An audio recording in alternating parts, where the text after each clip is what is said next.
Could you get it? Did you? Did I get what? Huh? Wait, now I'm confused.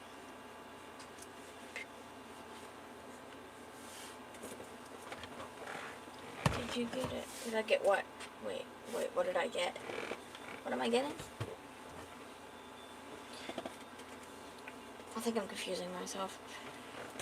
Straight the camera. Oh yeah, I got the camera straight. Does it look straight? Does it look alright?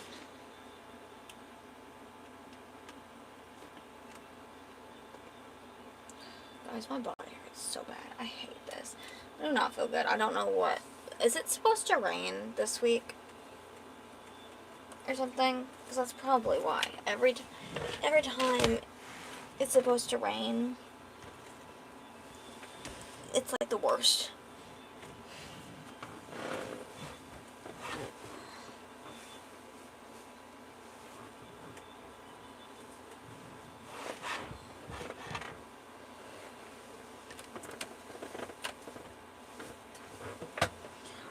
Day rain.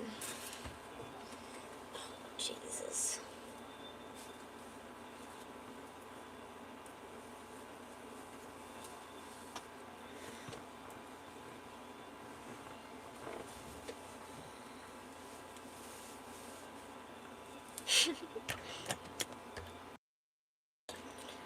That's probably why I'm hurting so bad. Every time it rains, it's like literally, it's awful every time. I'm not gonna probably talk a lot this stream because one, I'm not feeling well, and two,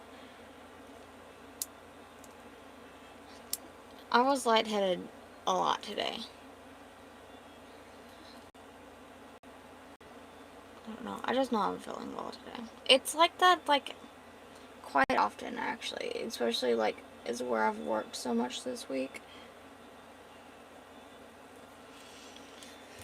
And I've been trying to fix my eating as well, so it's probably a mix of a couple different things. Do they kiss? No. They don't. She just fell on him because she was drunk. That's why he's laughing, because he thought it was funny. I will...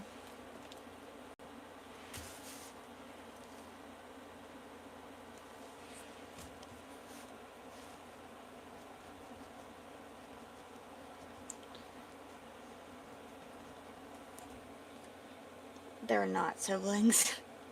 They only look like that because they're the same race. This race is very unique looking. They're not siblings, so... I was waiting for somebody to say that, though, because I did notice that their hair and stuff looks really similar. But they're not. They're not even the same color. They're... Hold on.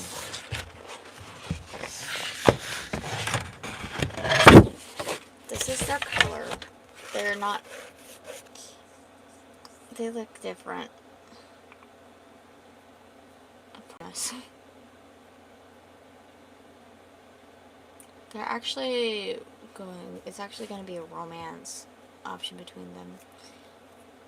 I wanted to make them really similar colors because I feel like it's going to go well later in the story and I feel like it's cute.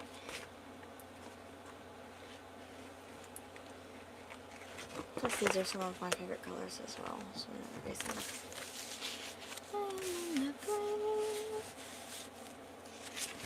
Until I rot away, dead and buried, lying in the casket thou dost carry. If thou goest, I go too. To see, I always knew. Let him turning blue. Do not save me. No one but my true love shall make me. You make comics too? That's so cool. What kind of comics do you make? We shall fall together, I know. I never think I was not better alone. Just rather might not be forever, but if it is forever, it is for the better. Okie dokie. Not what I'm crying for. Oh my god, I don't even know. Welcome can I shall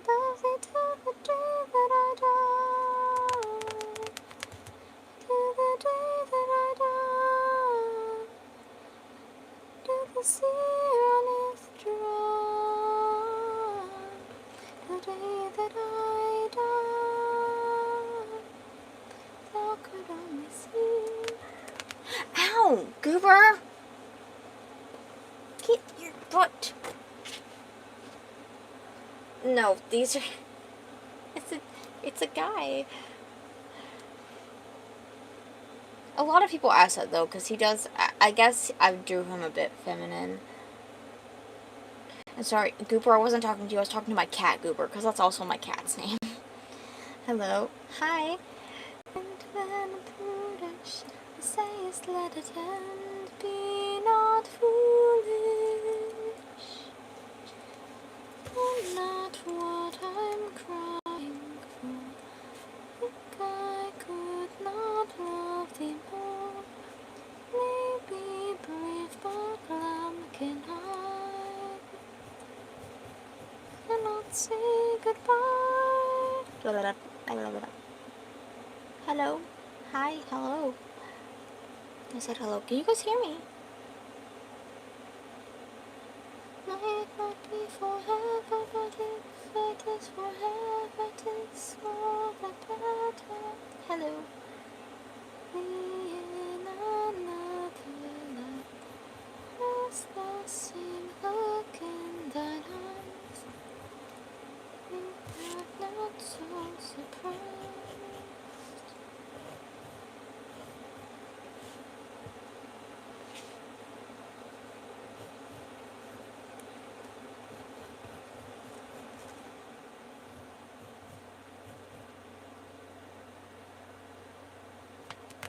Hello.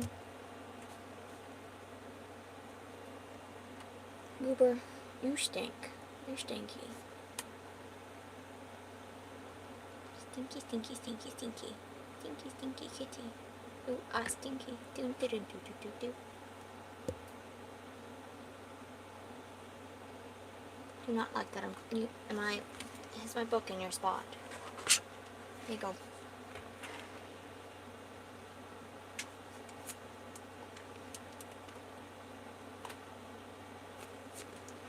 Hello, buddy. Is everything working correctly? Can you guys hear me?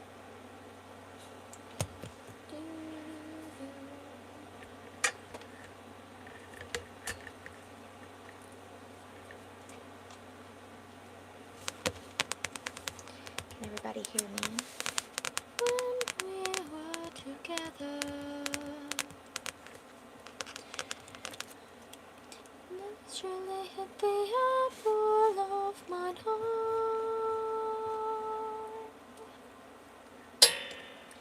Believe it, thou would write for me. Felt so lonely in thy company. With love and tears and ache, I still remember.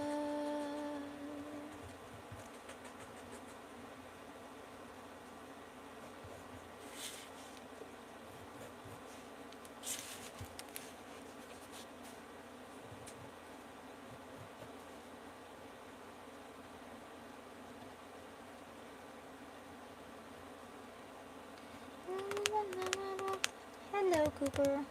Thank you for the thumbs up. Exhalation to the end, ever the end. We not make comments, but declared that we would there be friends. That there was fate to be parted. Was a cause to cast me off, as though it never happened and that we were nothing. Soon I do not need thy love, but makest thee a stranger and that feels so. I need to stoop so low in the wagon for thy minstrel and refuse my letters. I need no longer ride them low. Somebody here I used to know.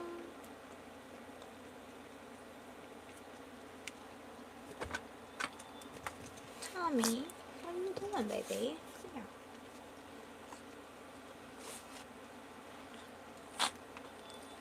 Honey, whom I used to know. Oh, bless you, bless you, bless you. You okay, Tommy?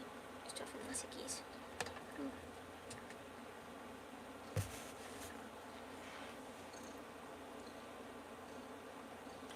Thank you, Sadie. And then many times that thou impugn my honor.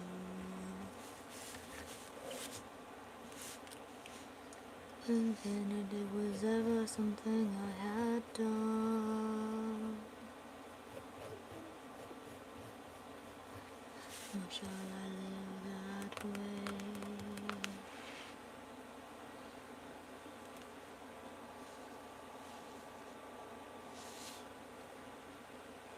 The other one's making biscuits down here.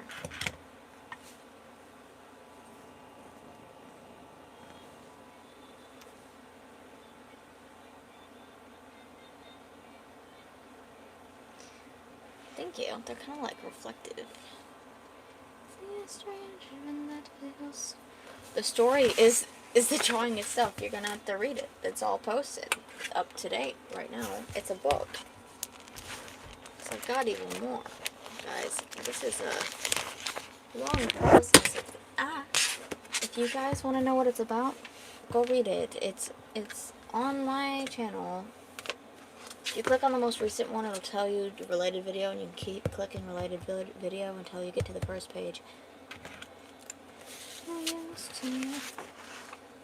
This is the characters, by the way.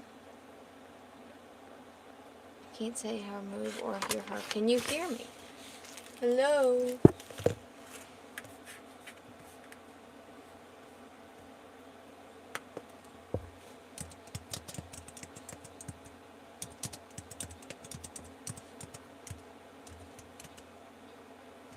Is stream working? Can you guys hear me?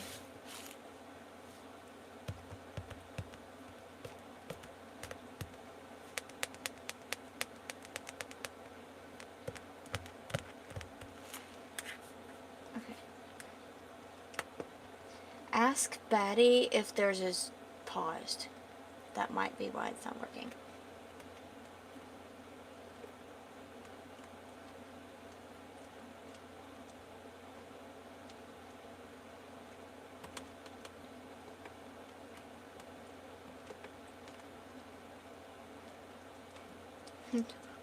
Oh, love me once, I love you.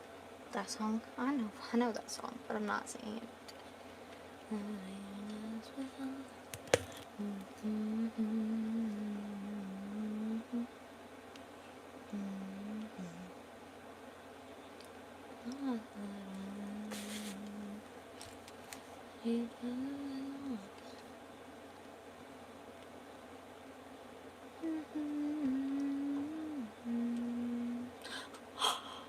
Oh my god, I love what they've done with this song.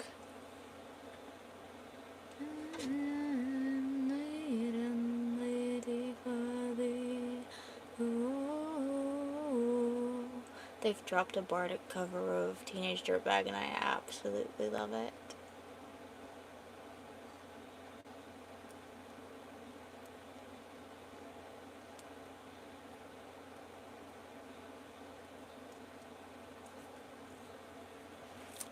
How'd you draw like that? Practice.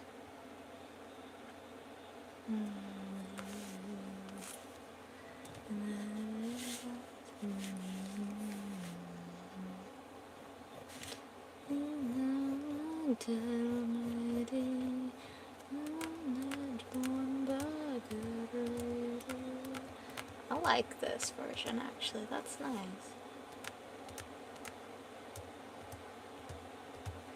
Thank you, May.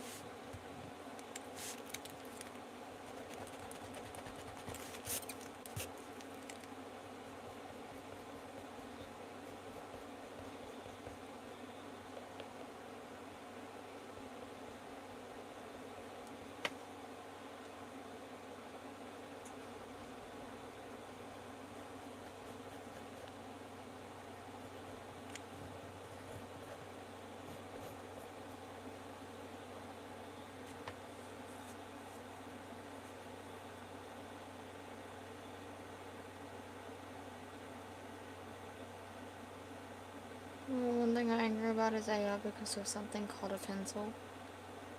I'm really confused on how those two... I understand, like, the AI, like, concern for, like, digital artists, but I don't understand how it, like, people who do mainly traditional art, how that's, like, does that affect us, too? I'm still really slow. I'm not on the internet a lot, so I don't understand a lot of things that are going on. I'm not even going to lie. I understand, like, people using AI to take credit from artists and, like, stealing art or, like, trying to claim art that they didn't do and stuff. I get that aspect of it, but I don't understand if there's any other stuff going on that I'm not understanding.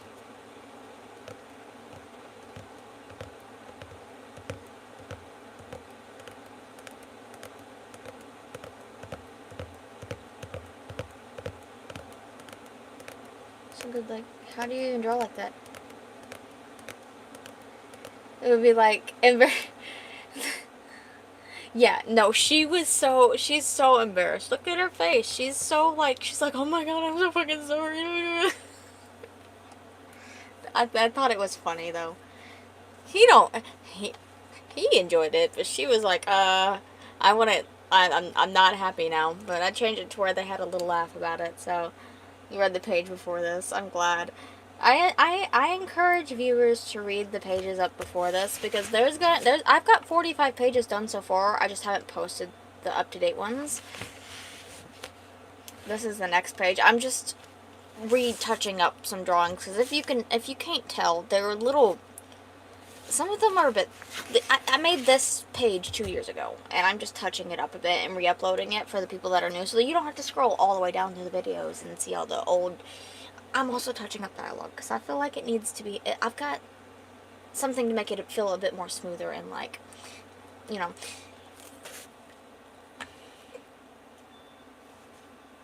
I feel like my nails kind of look like beetles, and I like it.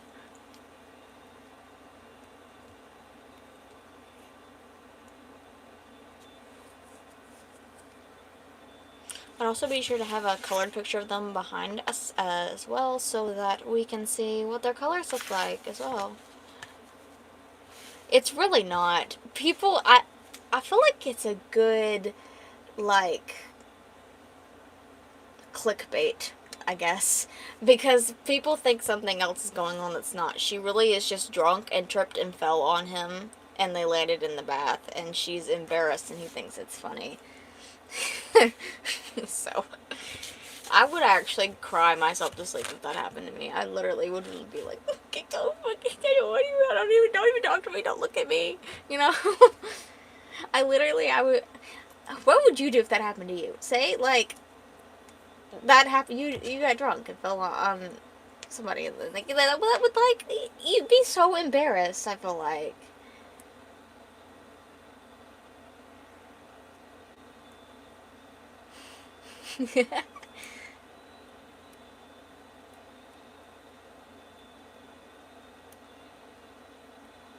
Oh yeah, I feel that, Sadie. Yes. I'm calling my lawyer, probably. That's funny.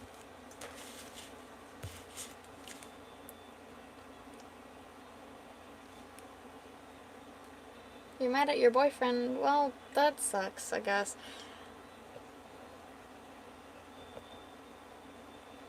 Try to communicate and talk things out, though, instead of staying mad, because it's just...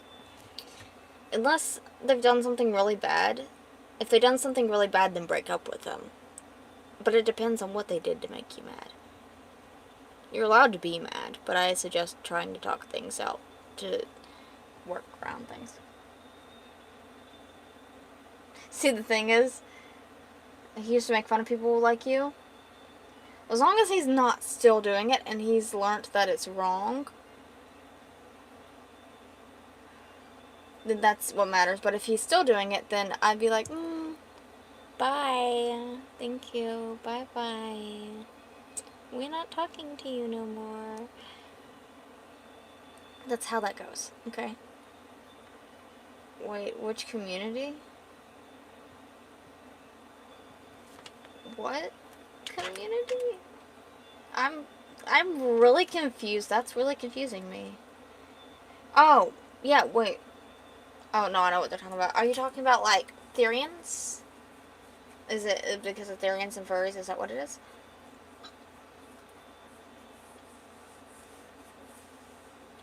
Other paw. I don't know what that is. I'm not familiar with that one.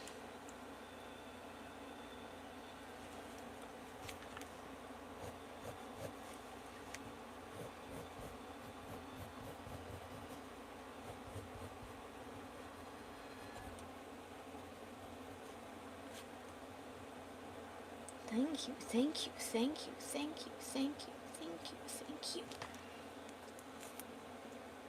Okay, get it.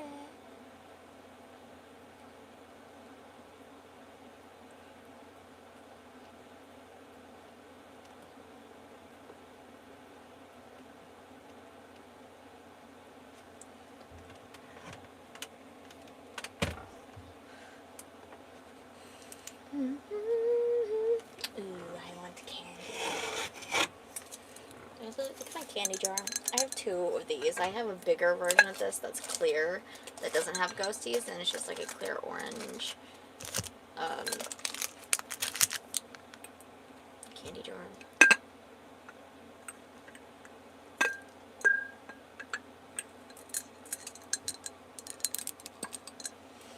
I always have snacks in my cozy corner.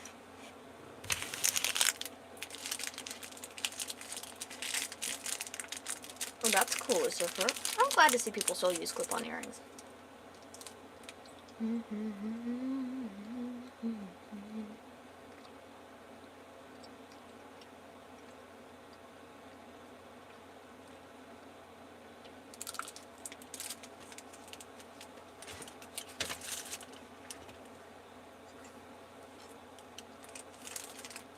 Respecting the Mounds and Almond Joy. They're so good. Oh my gosh, thank you for the fortune cookie. These are literally like my favorite candies. And they're so cheap too. I have a deal, there's a deal at the dollar store where you get like the little shareable size of these. You get 4 of them for like $5. Like 4 like packs like this for like $5. I feel like that's a really good deal, to be honest, because it fills my cookie jar up. My cookie jar, my candy jar.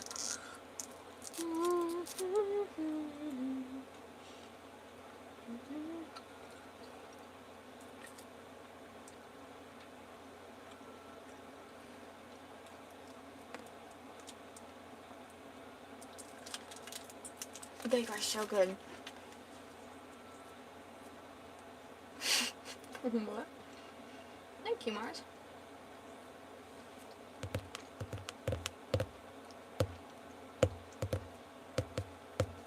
I also have little ginger candies at the very bottom. It's quite literally just basically ginger and sugar is all that it is. It's really good. It's like a spicy,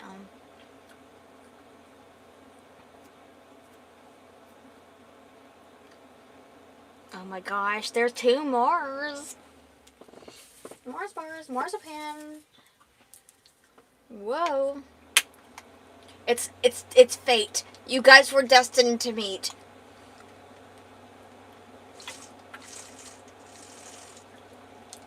And love and all the lovers' revenge. Now me could write a bad romance. With the love and all the lovers' revenge. Me and me could write a bad romance.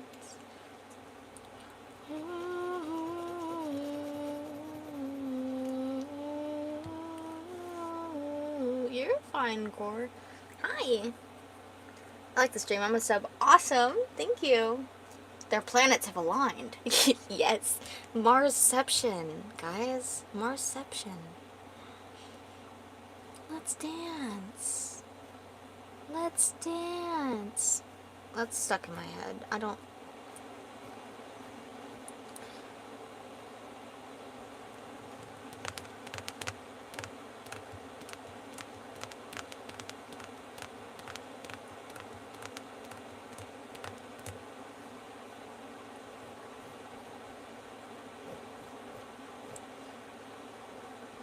I would honestly just straight up talk to him about it right then and there and be like, hey, I'm uncomfortable with the fact that you are mean to people like this because I'm part of that community, and I need to know right now how that makes you feel, because if you don't like that, then this is not going to work. That's how I would word that.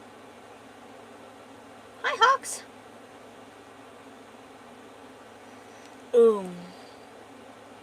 We love some David Bowie. We love some David Bowie.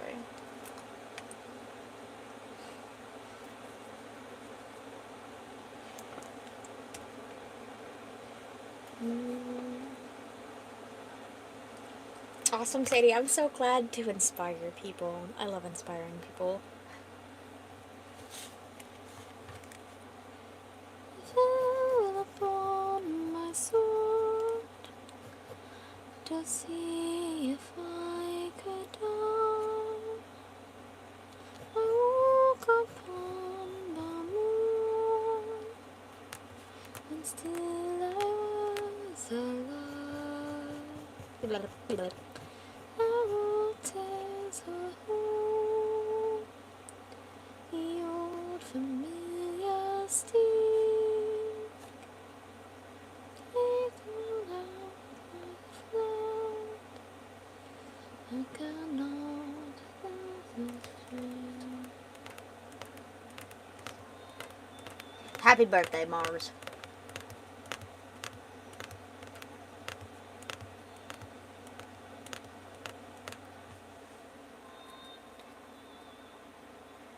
I'm really confused by that, Katie. I don't understand how you're... What? And hello, George. Hi, guys. Stop it all. My empire of dirt, I completely down.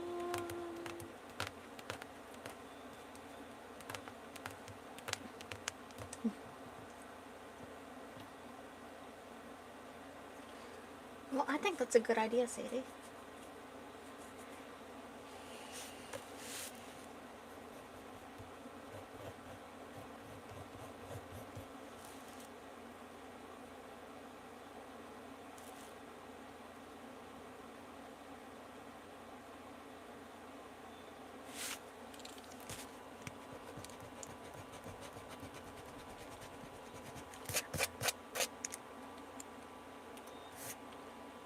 I'm not normally a fan of elves, but you're right. See, these are different. They're dragon elves. Look at them. They're wonderful.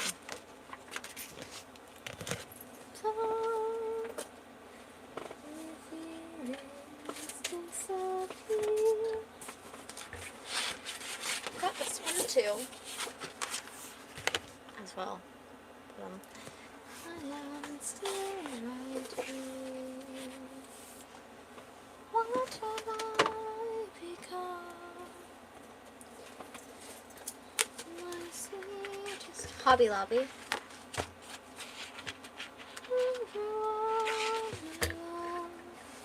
Fades away in the end.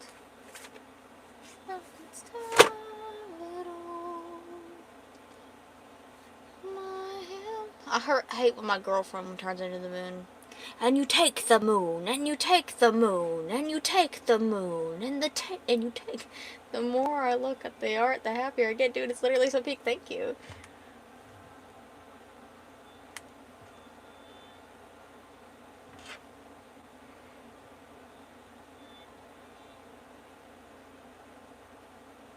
The shop is like probably expensive. I'll ask Mom.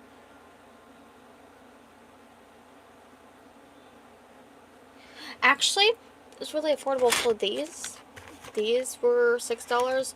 A pack of these, all of these were in a pack for like $12, and I got all of these also for $12. They're really affordable for the quality that they are. They're not nearly as expensive as the like Ohuhu markers, because Ohuhu markers are like hundreds of dollars, which I plan on getting eventually, but I do not have the funds for that at the moment, unfortunately.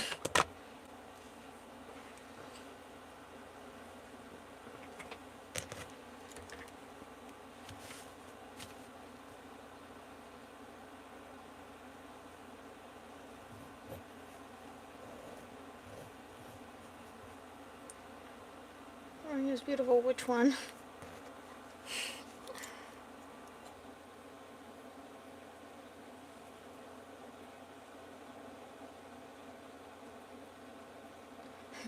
That's not a bad price. Dad thinking. He's like a dad bod.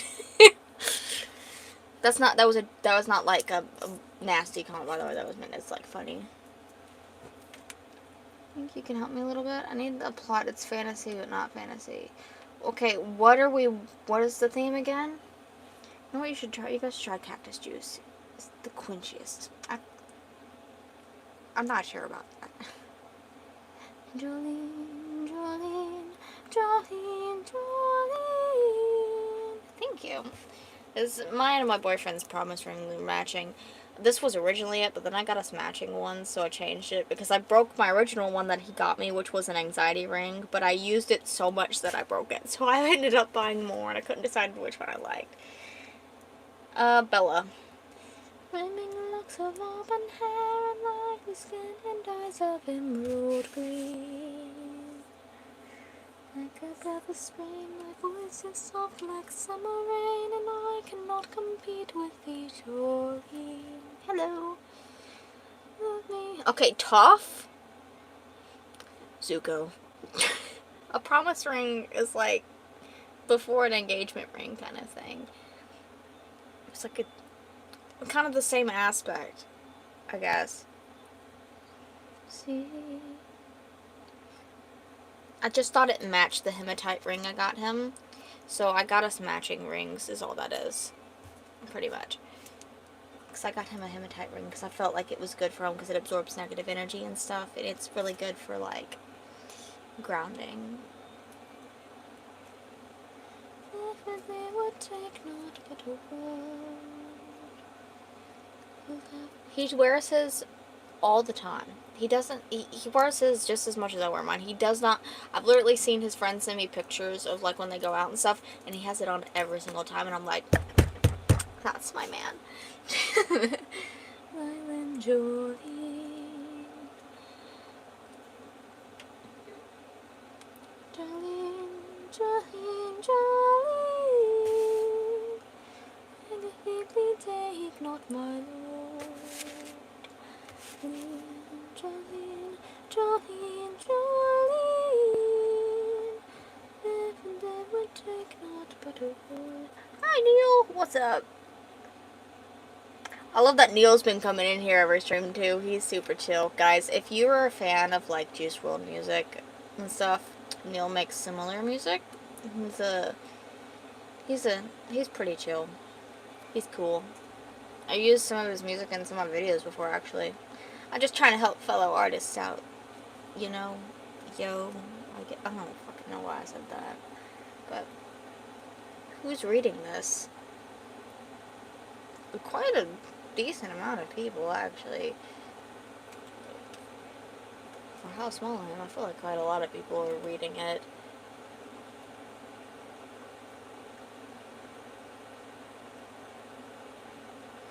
I really like the Demons one, not even lying. That was like my favorite one. It was stuck in my head. It was stuck in my head a little bit.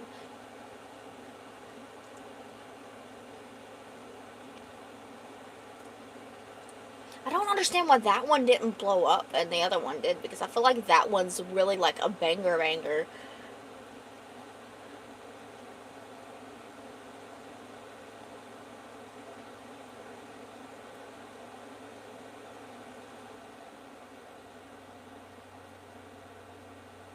The Demons one. The one that, hold on.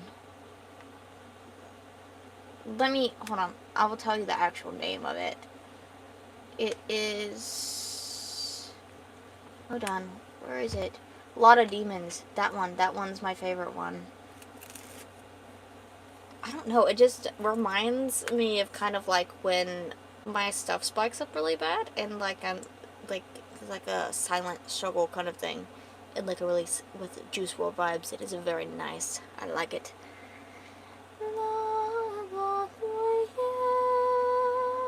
I've heard of Dolly Parton.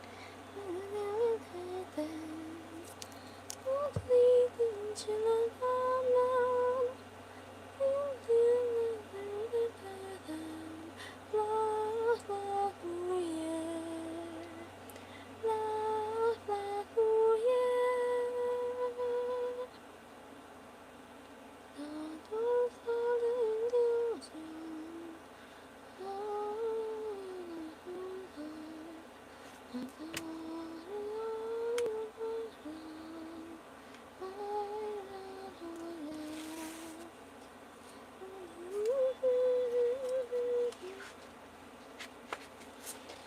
just draw blood.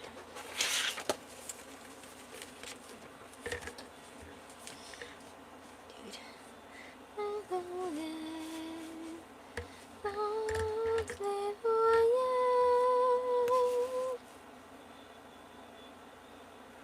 Guys, I need a guy.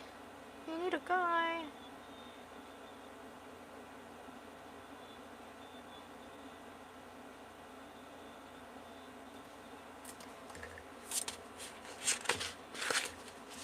I don't have anything else in this today.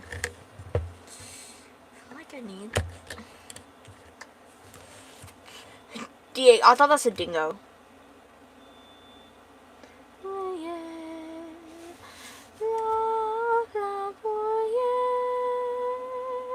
What's happening? I'm not quite sure.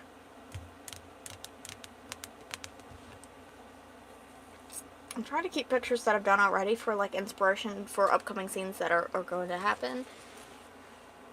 And I really like the color contrast of dark backgrounds and light colors. That's why I keep looking at my notebooks.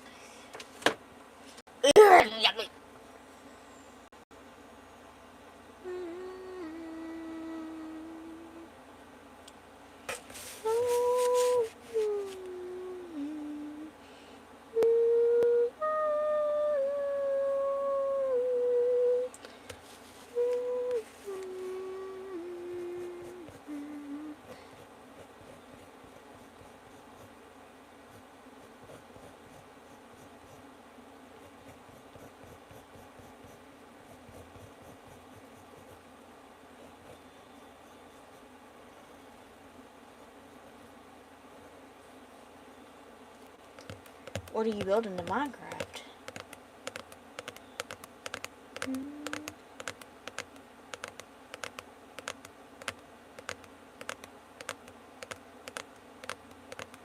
Honestly, I'm not even getting involved with it because I don't even really know who you are, Alvin, because you've been in like 2 or 3 streams, and Edits has been in like a lot of streams.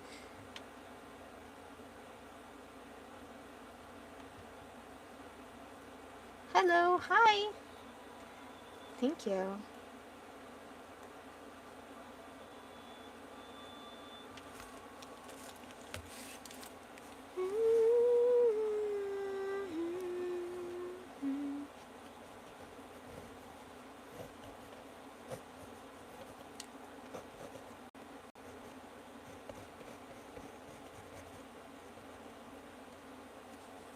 Thank you for the corgi. Oh my gosh, it's so cute. Oh, a castle with a village and a bay with boats. That's actually epic. I love building castles in Minecraft, but they are so fucking time consuming. Core is a lesbian. Wonderful news today. I don't know why I said that out loud.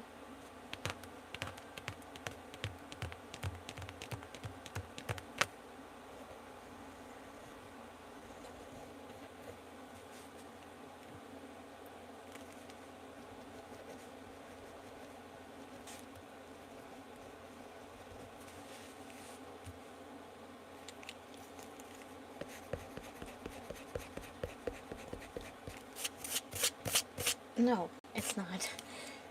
There's quite literally man abs right there. This channel specifically.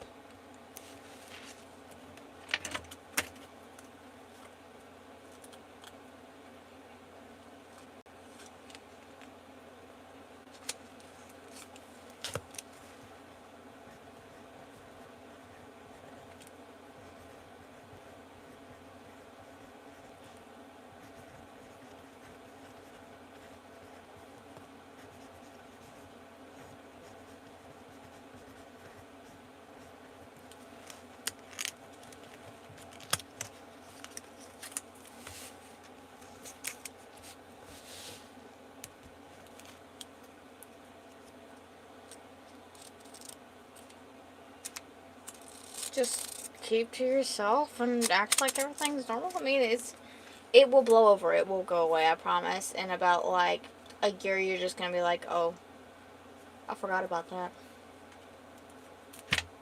I mean, it's gonna feel awkward, sure, but, like...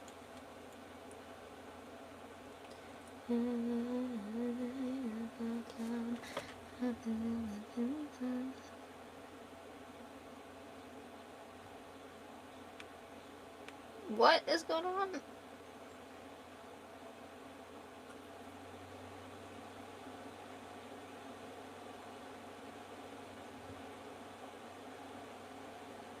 I'm so confused. Roll your bully rocks with your buskin' boots. Best you go, out from my bull. Roll your bully rocks with your buskin'. Thank you, Spud. I love your name. It's like a potato. Potato Spud.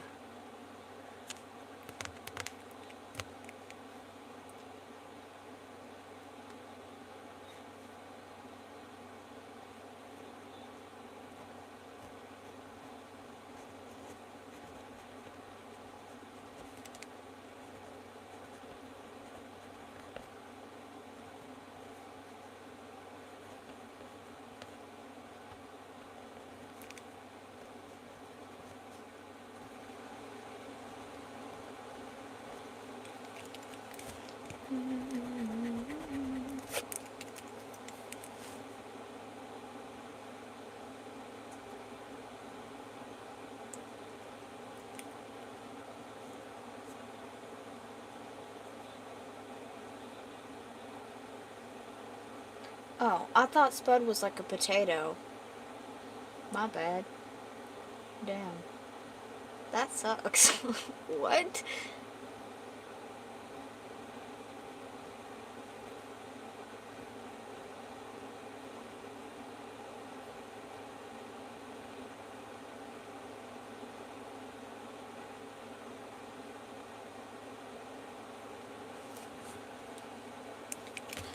Why is that E so big? I do not like that.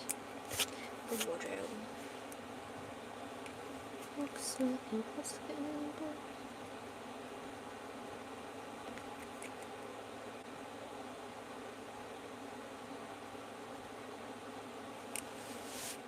It's telling my name.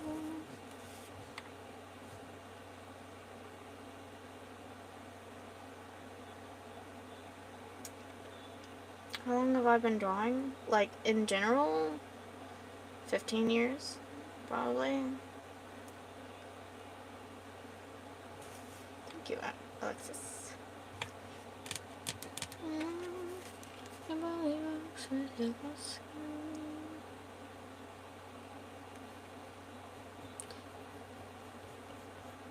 Every time I hear the word Heather, I just think of I wish I were Heather. That song, whatever it is. Oh, no.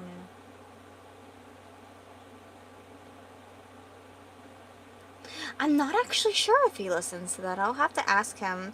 I haven't heard him listen to much of it. I know he likes a lot of, what is it by this time? What's the song that goes, this is the best song in the world? You know that song? I was listening to the people who made that a lot recently. I don't know who that's by.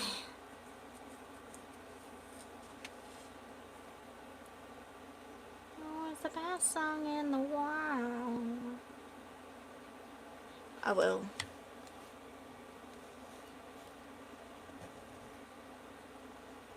I know he's always down for band t-shirts, though. I know that. He literally has an absurd amount of band shirts.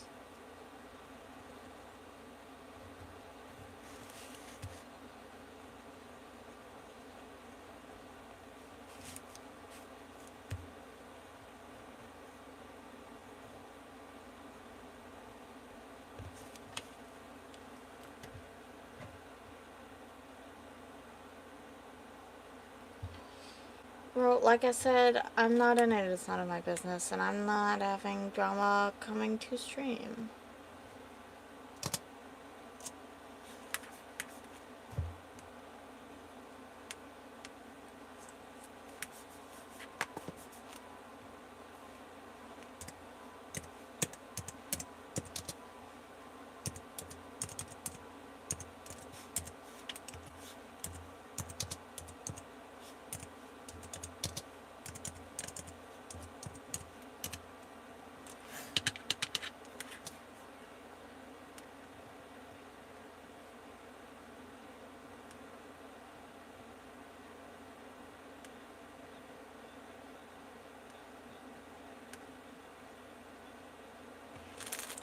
Okay, we're redesigning this nightgown too, so I feel like...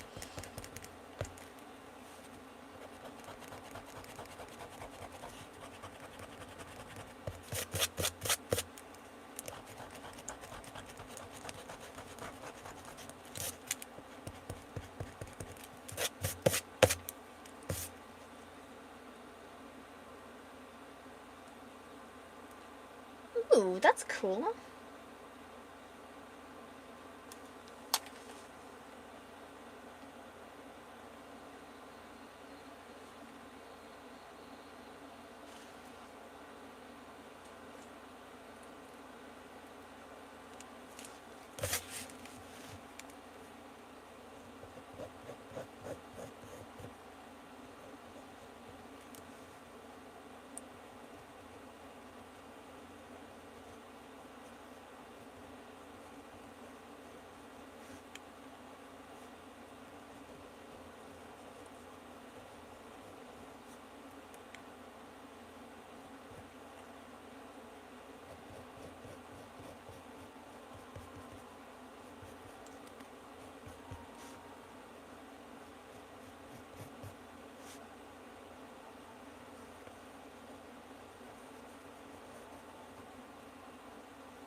Children, I'll take thee away into the land of enchantment.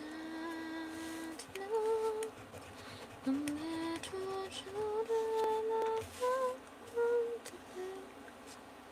We might not. Hello.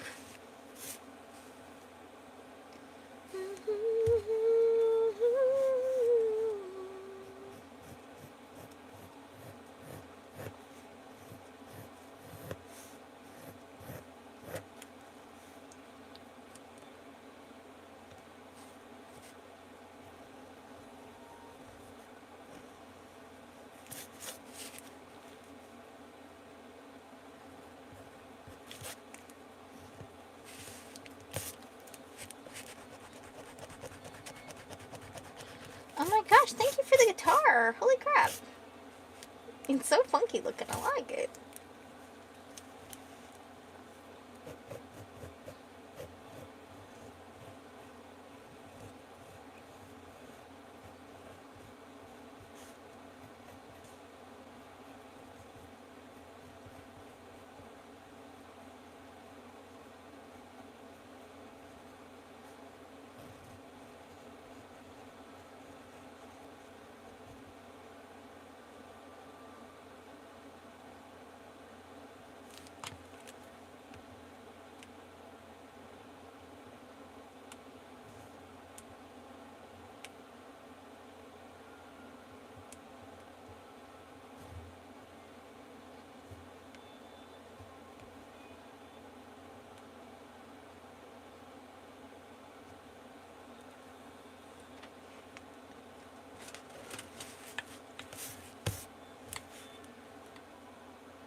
I feel like that's more better, like nightgown-ish than the previous one that I had. That one looked like really uncomfortable.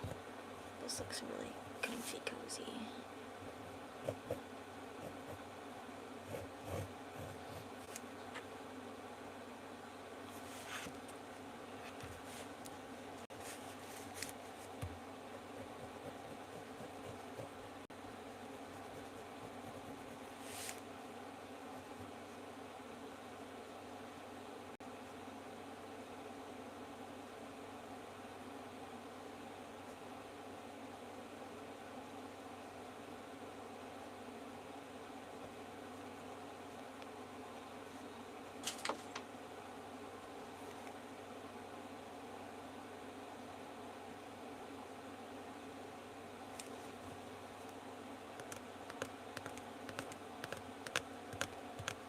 That's cool. Good luck.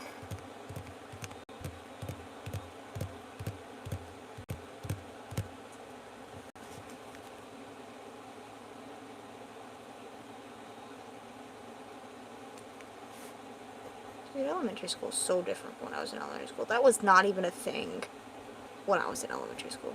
What?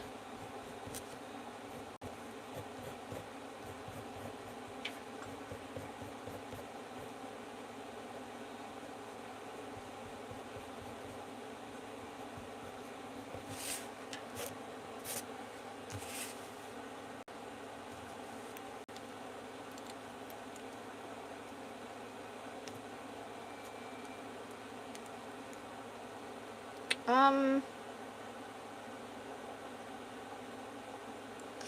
not sure if this part is safe for work. The majority of it is safe for work.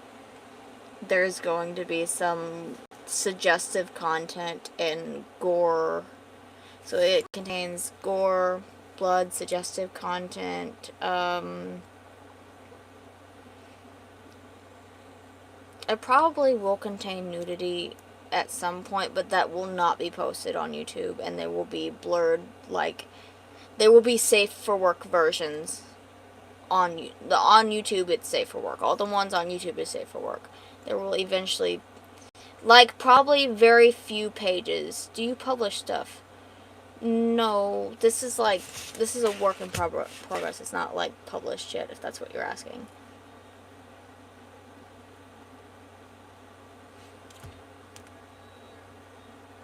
Mind, blood, and gore. It's just, I think the worst thing that's in it is, like, a kissing scene. Would probably be, like, suggestive. There's probably gonna, I think, okay, for reference, the worst you're gonna see in it, I actually have a drawing of, like, upcoming, like, stuff that I have planned. This is probably the worst that will be in it. This is what I mean by suggestive. There's not gonna be any nudity or anything. Like, this will probably be, like, the worst that it contains. Trigger warning, that was suggestive. So, like, yeah. That's probably, like, all that, that's, like, the worst it's gonna contain. Because I'm not putting that in there, you know, because I feel like, I don't know, you can't post that stuff on YouTube, you know, like, that's not, yeah, see, that's nothing, like, there's not gonna be any nudity and stuff in it, if that's what you're asking. That, I don't know if that counts as safe for work or not. Because it doesn't have anything. I mean, this will probably be like there's abs and stuff. There's a lot of shirtless men. So, because he likes to not wear clothes, but we're going to make him wear clothes. I've made him a little outfit. See? We made him wear clothes. I don't know why Jasper's flipping you guys off. We're just...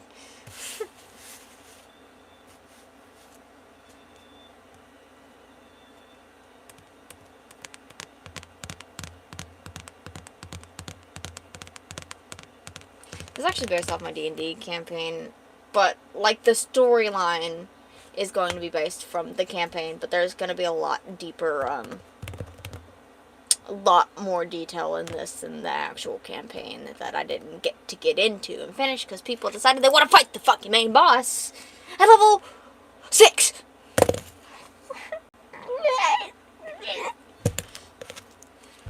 People fucking... Why you do this to me, man? It's okay, though. It's fine. Finger flyers.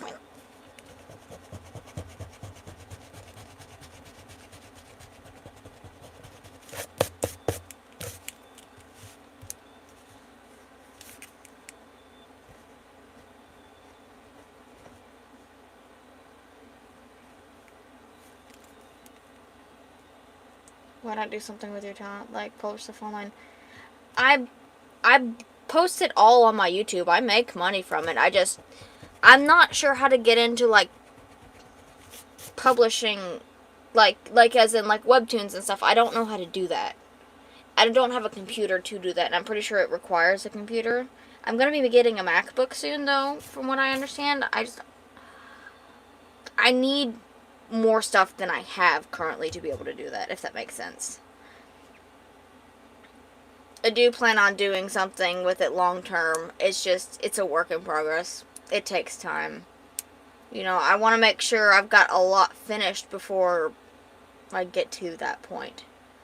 Are you a girl? Me? You asking me if I'm a girl? Did I say something bad? No? I'm really confused. Why is Ethan... Why is William being called a freak? He's talking about... No, I'm a man. If anybody asks me that I'm a girl, I'm going to tell them I'm a man. Just because I find it quite funny. And you could be boy with feminine. Maybe I'm a man, maybe I'm a girl. You will never know. Okay? Nobody's gonna ever know but me. That's how it's gonna stay. I think it's funny. Okay? Why is this even a question?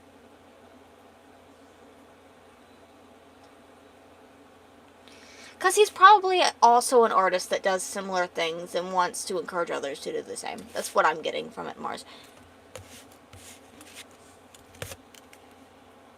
And I probably just want to be able to have easier access to read these things if they're interested in reading it. Which I don't blame them. I just don't know how to do it. I don't know where to start or be able to do it. Like I said, I want to be able to make sure this is, like, done properly and finished before I start thinking about publishing anything online, because I want the full thing. I've only got 45 pages so far. Like, I've got a whole,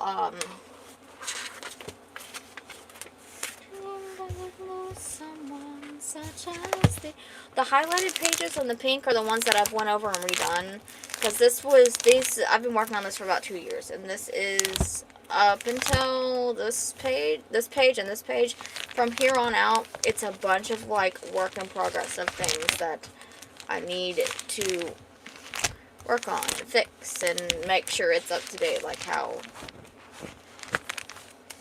I just want to make sure... I don't want anybody getting, like, a lazy version. I want everybody to be able to read the best version kind of thing, the finished version and stuff, because I feel like that's what people deserve. They don't deserve, like, sloppy, candid shit, and I want to be able to be proud of it and say, like, oh, I did this. You know, I'm still proud of it, because I'm like, oh, I did this, but, like, it's a little different. My name's Elvin Toast, not 11 Toast.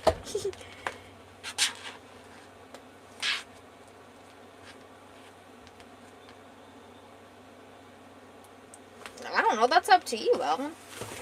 I don't want to fall in love.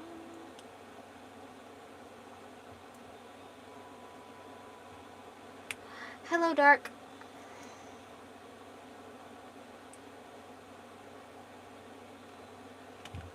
No, that's not bad. You can have lore and not have drawings of them. I have a lot of lore for my characters, but I can't say anything. I do draw them.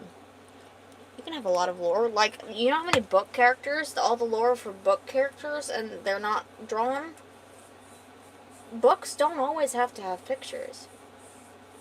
Mars, it's okay, mate. I don't mind. Oh my gosh, are you English? I love that. If that's what you are. I fucking love English people.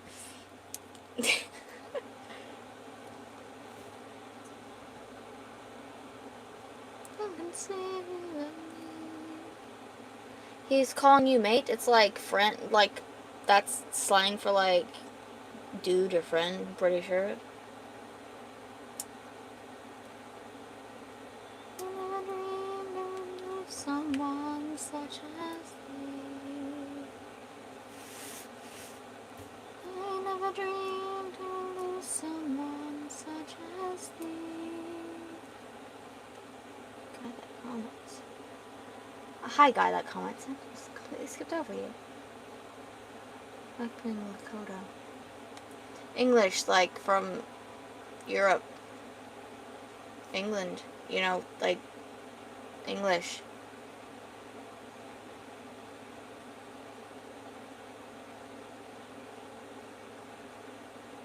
It's slang. It's not comments. I promise that is not what that means at all. Because the majority of my friends are English and my boyfriend is English. and I know a lot of English slang, so I know a lot more, like, Brummie slang, to be fair, because my boyfriend's a Brummie, but, like, that is not what mate means. It's also an Australian thing as well, I believe.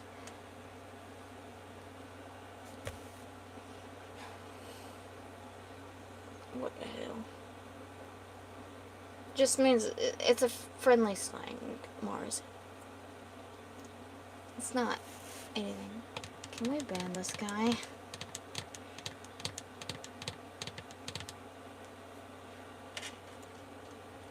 Core, can we please calm down on the spam, please? Good day, mate. Okay, but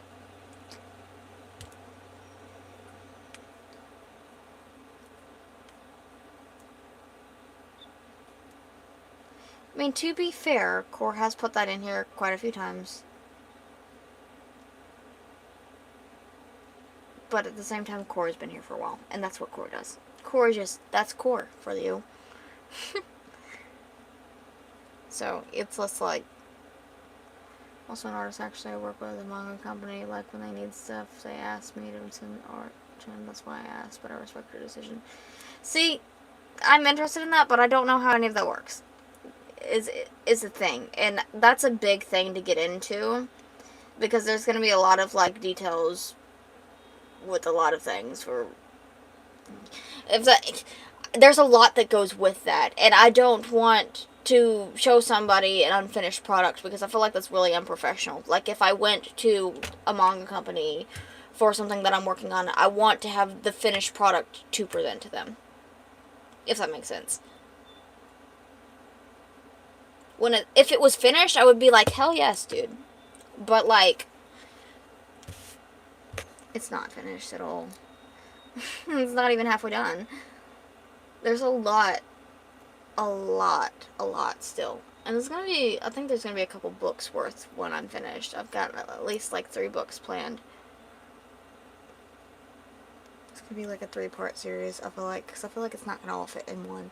This is one of those really thick books. Be with me tonight. Take my heart. Is this Slowborn Yuri? No, a lot of people are asking if this is Yuri. Female, male, not Yuri. Sorry to disappoint.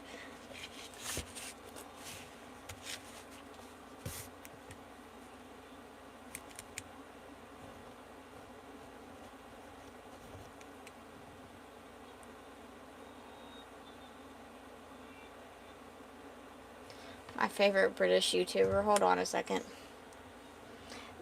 Daz and Will. I think that's who they are. Is Daz. Leave me that dreaming. Hi, Dave.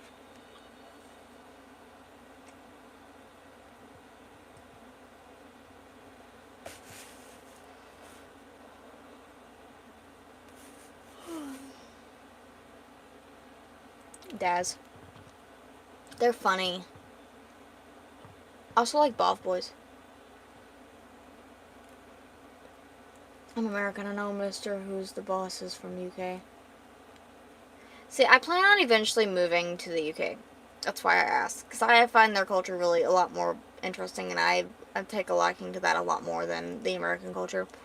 I've been to England like twice in the past years. I plan on going again next year. I make a habit of going once a year because I have to I go over there to see my boyfriend and my in-laws and stuff. So it's like, it's nice. I just don't have enough money to move over there yet. It takes a while, but we plan on moving eventually.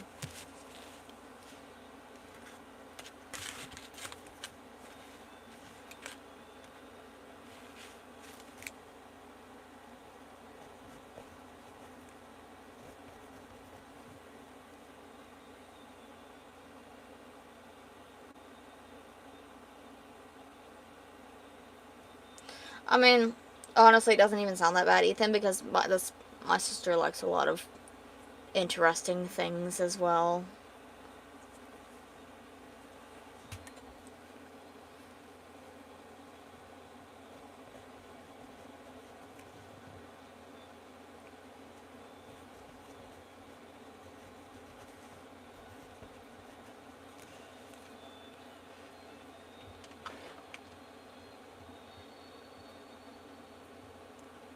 UK.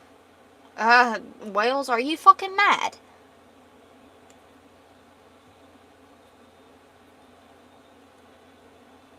I've also heard that art goes a lot further in Europe than it does in America as well. Are you fucking mad? I ain't moving to Wales. I've heard terrible shit about Wales.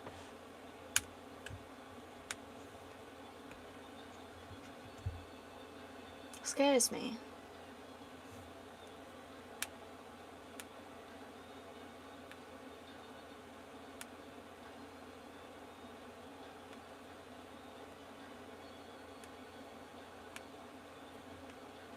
Guys, I'm going to put the rules in chat again, so please be respectful of them and be mindful of my moderators and the rules.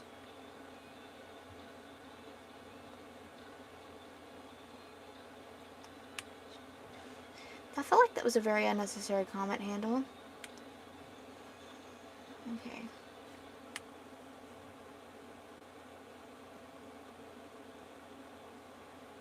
Yes, I do believe that is a good,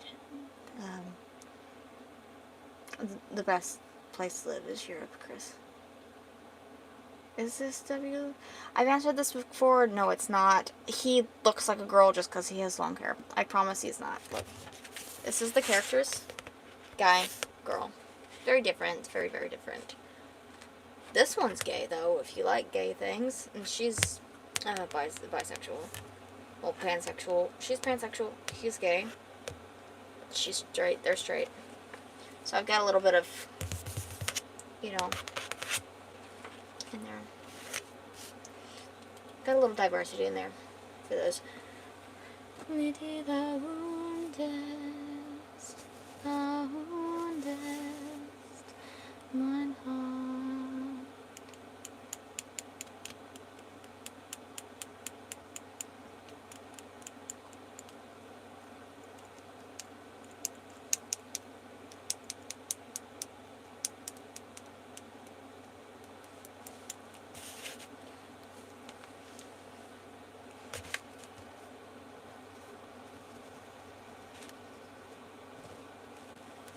Are you an artist? Mayhaps. What gave you that idea? So I've not been on stream. You're fine, Foxy. I understand school's coming back. No, it's not weird. Everybody's allowed to like what they like.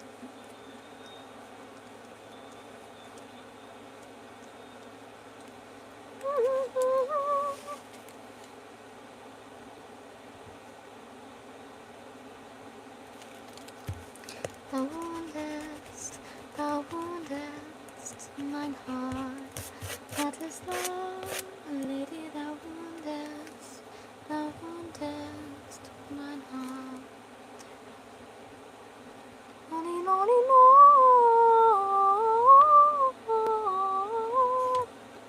Cute out. That's wonderful for you, Jason Baguette. I love that so much for you. I hope it's triplets.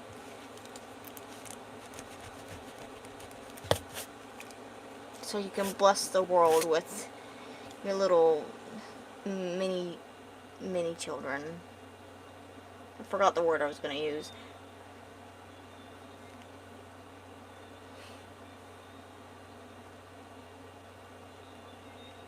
It's a litter. I'm also furry. I love that for you. You're so lucky. You're blessed with many children. I bet you're. I'm not gonna listen to this.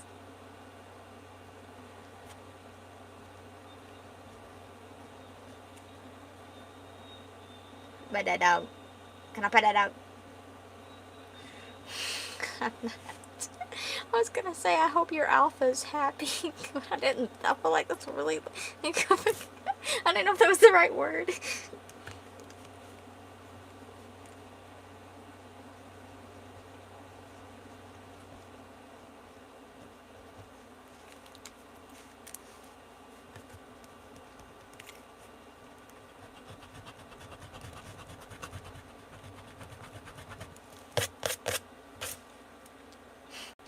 What?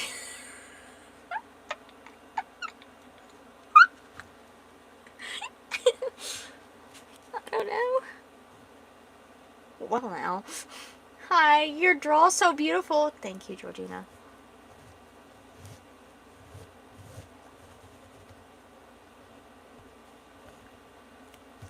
You are so weird. Thank you.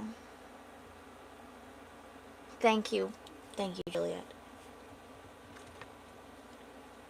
Your drawings look good. Thank you, Jason.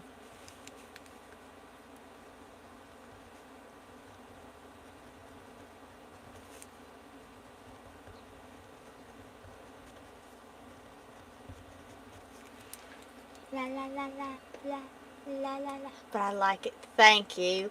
I like my words too.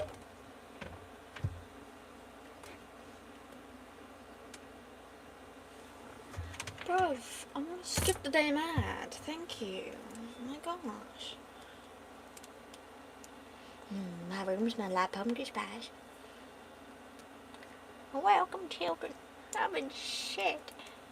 Can you read us the comic? I feel like that's a bit too much to get into. I got too many. I don't know if you guys want to read over. I don't think that's a good idea right now. It's not finished. Every time I get into a read over, I get way too, you heard of Barley the Burr? No. Read a piece. Okay, what piece give me a number 1 through 44. And that'll be the page that I read.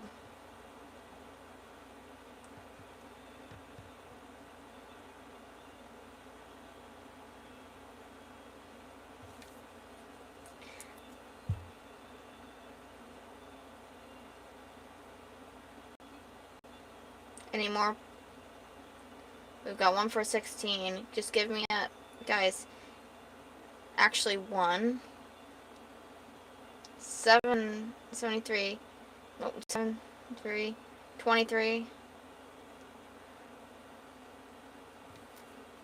1. That's 2 for 1. That's 2 for 1. It's 1 for 2. So far, page number 1 is in the league.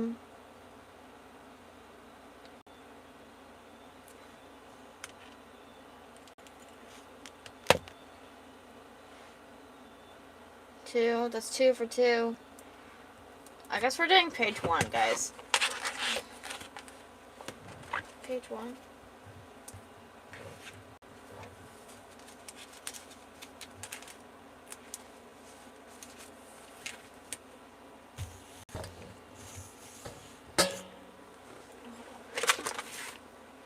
Please don't leave us in suspense.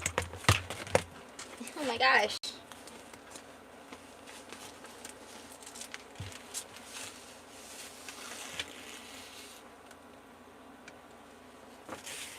Page 1. It's right here. It's a lot of, okay.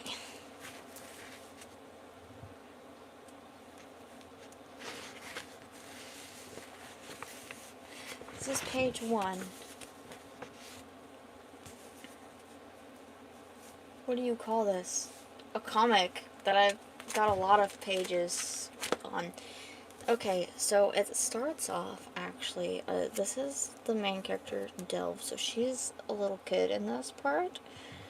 Her, entire village is getting burnt to the ground on the first panel, and her parents are yelling for her to run and to go, and she's not happy about it because their house is on fire, they're burning alive. Not the greatest start. Saying, no. She's gonna be upset. She's gonna be really upset, and she's crying. She was crying a lot. She's running, and then she eventually falls. Once she gets so far out in the forest, she trips, and she falls. And she's crying, and she's saying it's not fair, because her parents quite literally just died in her entire village. And so this guy comes up, and he offers, hey, do you need some help? Like, you know, and she's like, she's a kid. She doesn't have anybody, so of course she's gonna be like, yeah, I need help, you know. And about a week later, the guy starts asking her to steal some stuff for her from, like, families, and she doesn't quite want to do that. So she's like, but they look like, they don't look like they have very much. And he starts to be, he shows his true colors within a week. He's not a nice person. This guy's not a nice person. She's an orphan. And he tells her, you better go do what I say, you ungrateful brat, or you'll end up just like your parents. Threatening that she's going to die just like her parents if he doesn't do what he asks her to do. What childhood traumas was one endure? Look, okay, we're not getting into traumas and stuff for this. It's just a lot. And it is a good coping skill. Not from my childhood, but trauma in general is a really good fuel for books. So, in about 7 years, this is 7 years down the line, she's asking him to let her go. I don't know what that is, J-Hall. And so she's begging him to let me go, let her go. So she's begging, like, you let me go. And he said, you're fucking stupid if you think you'll ever be able to escape me. Like, he is a controlling asshole, and he's never gonna let her out. And then, more years down the line, many more years later, right here, in this scene, she's done. She's had enough. She's done. I'm not helping you anymore. Kill me. I don't care. She does not care. And this is where Callum comes in. So this is actually, this guy is actually this guy.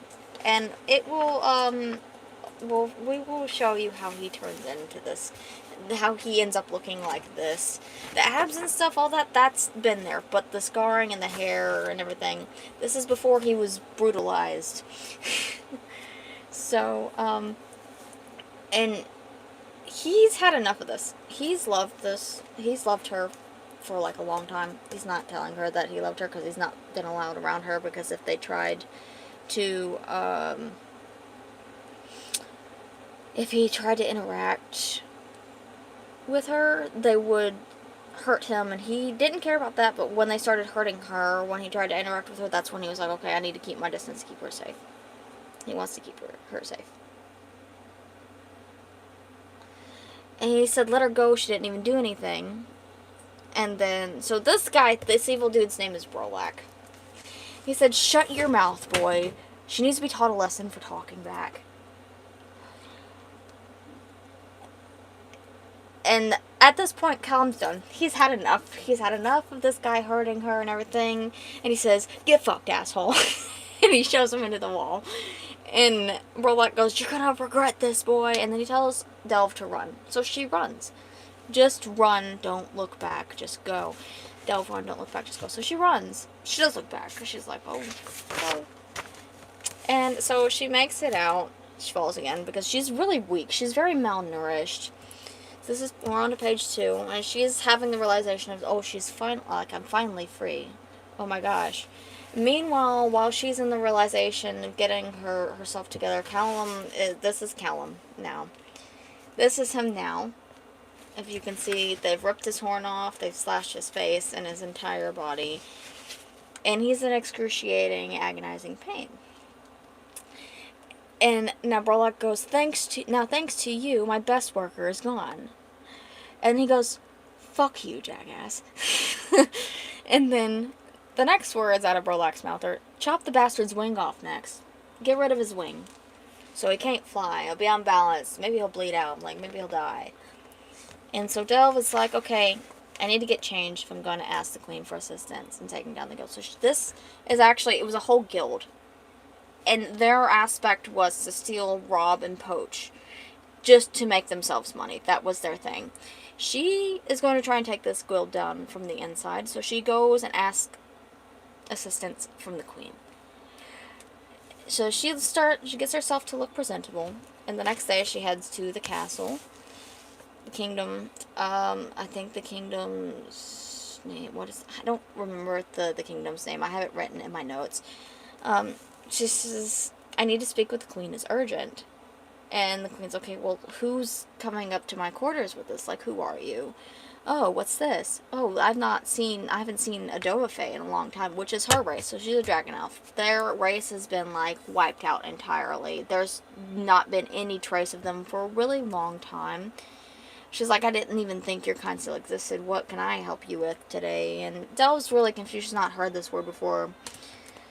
She hasn't heard the word Dovahfey. She's like, what is this? What are you talking about? The Queen kind of elaborates that dragon elves, you know, and Del's like, I have important information, and the Queen wants the information, and she exposes the guild on what they are and what they've been doing. And that's page 1 and 2. You guys are making me want to continue reading this story for you.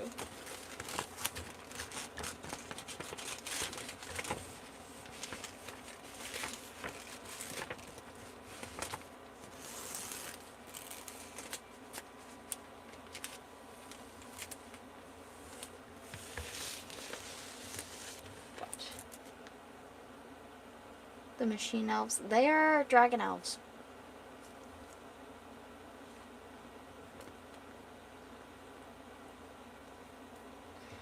Oh, there's more. Hold on.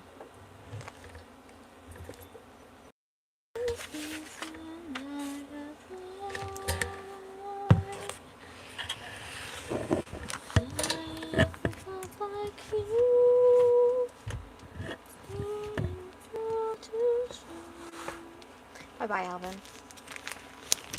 There is more. And so this is when she's going into detail of what he's been like. So we're gonna read up until the point of we are, I guess, to catch you guys up. Since you guys like the drama.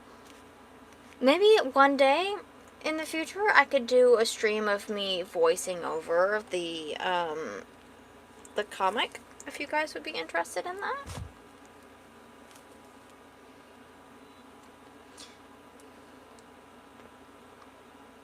I'm just doing a reading over him.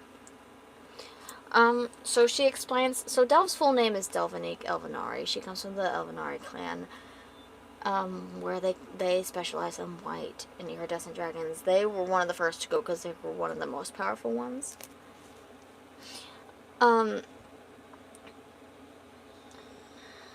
So she explains what Borlak's done up until this point and how he's been, like,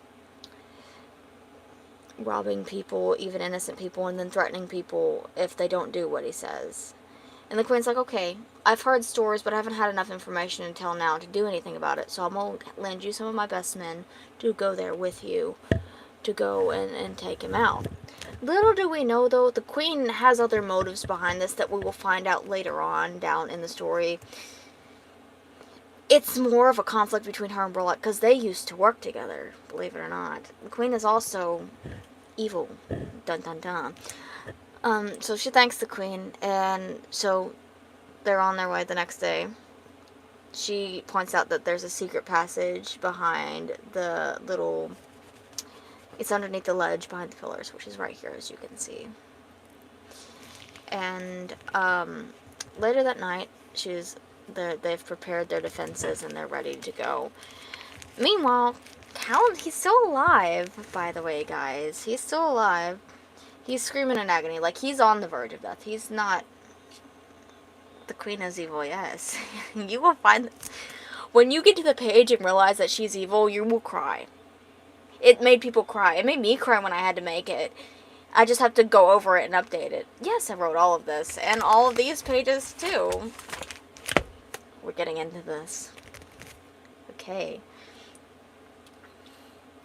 And so, Borlak goes, okay, throw him in the cave to die.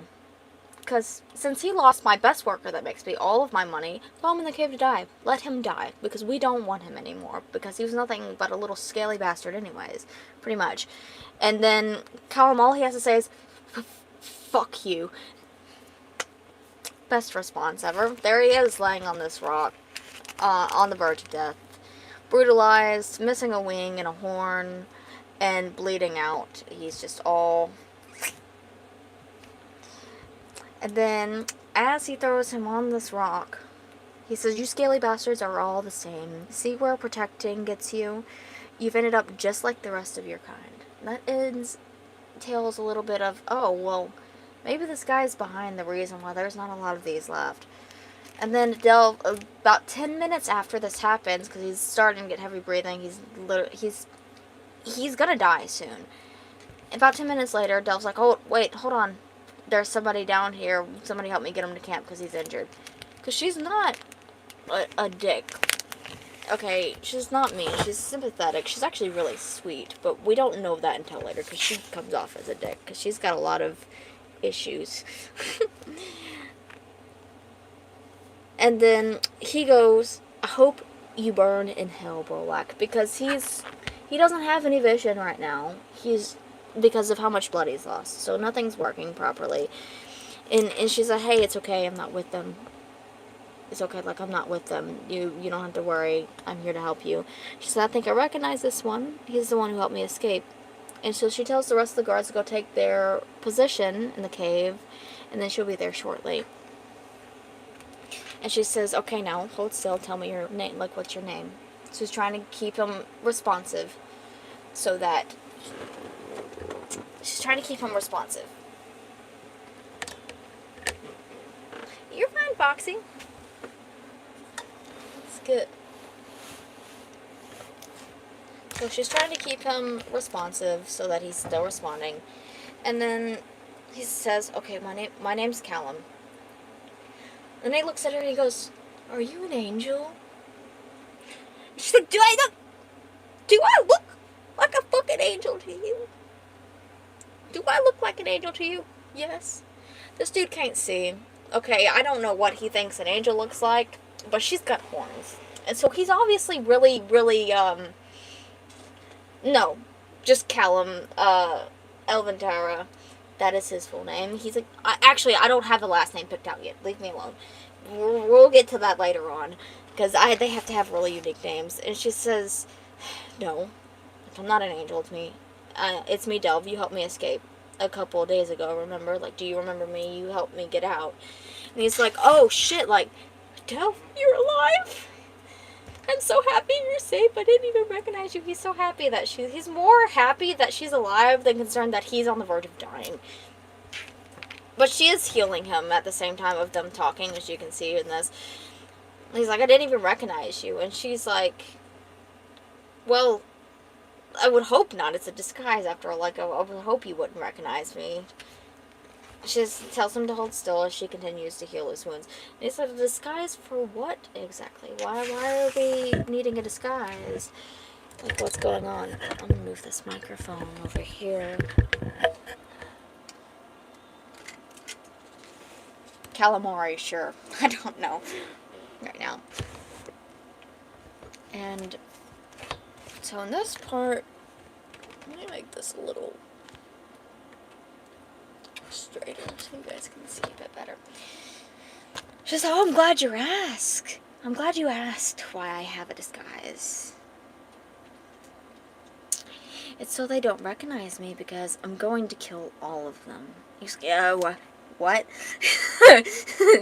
He's a little scared. She said, except for the children, obviously. We're going to save them and bring them to the city. He got a little scared there for a second. Oh, whew, that's a relief. I was scared for a moment there. She's like, well, what? I'm not a monster. Well, of course not. I never thought that for a moment, but let me come with you. Like, let me help you. And she's like, come with me? You can't even stand up, let alone fight. Like, what are you talking about? You cannot come with me to help me if you can't even stand up. He said, well, then heal me. What do you think I've been doing? She rage baiting a little bit at this point, right here. He's, look, Del, I didn't mean to offend you. It's just, I've seen him send people he almost killed to you, and then they came out looking like nothing's ever happened. So I was just wondering if just maybe you could just heal me like that. I know that, because he's trying to, just like, you're a great healer. Like, I've seen what you can do. I know that you can heal me. I'd want to be able to help you. He's like, I understand if you're short on time, but I want to help. Like, I don't want you doing this by yourself. And then she's a little angry. She's like, I didn't think anybody noticed that. But, fine. Like, you're right. Just let me get my bag and I can make healing stuff. So she makes this magic salve that heals wounds really quickly and makes them scar a lot faster.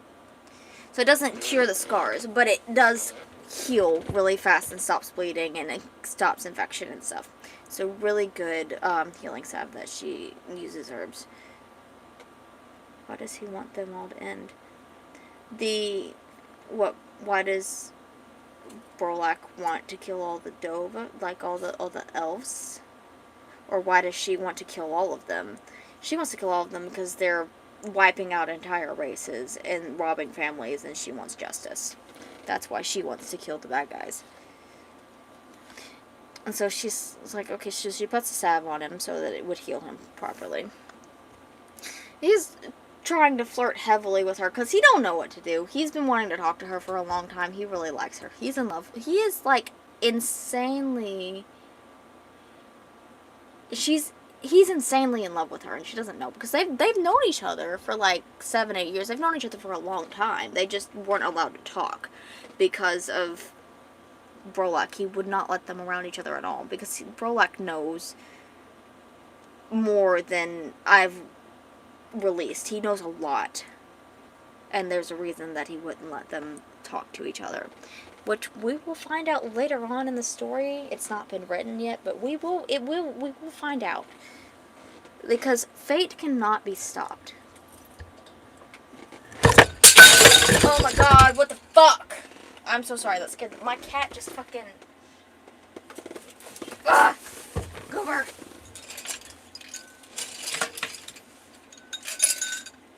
Dude, that scared me so bad. I was so chill. I was chilling, bro. Why you do this? I'm keeping them on the ground so they don't happen again. How did that even happen? That wasn't even... There was nothing touching it. I think the cat knocked the cord and it caused it to just get... I can't leave these on the ground, though, because I don't want my cats chewing on them. What the fuck? Dude, that's... I'm so sorry. That literally scared the bejesus out of me, and probably you guys too. I about shit myself. I'm so sorry. What the heck, Goober? You're a menace. Why would you do that? Stinky buns. Oh my gosh. Huh.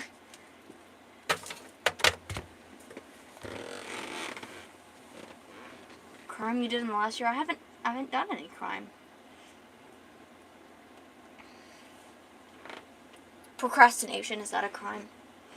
I was a jar that fell. It might have been my fault. Where was I? This one.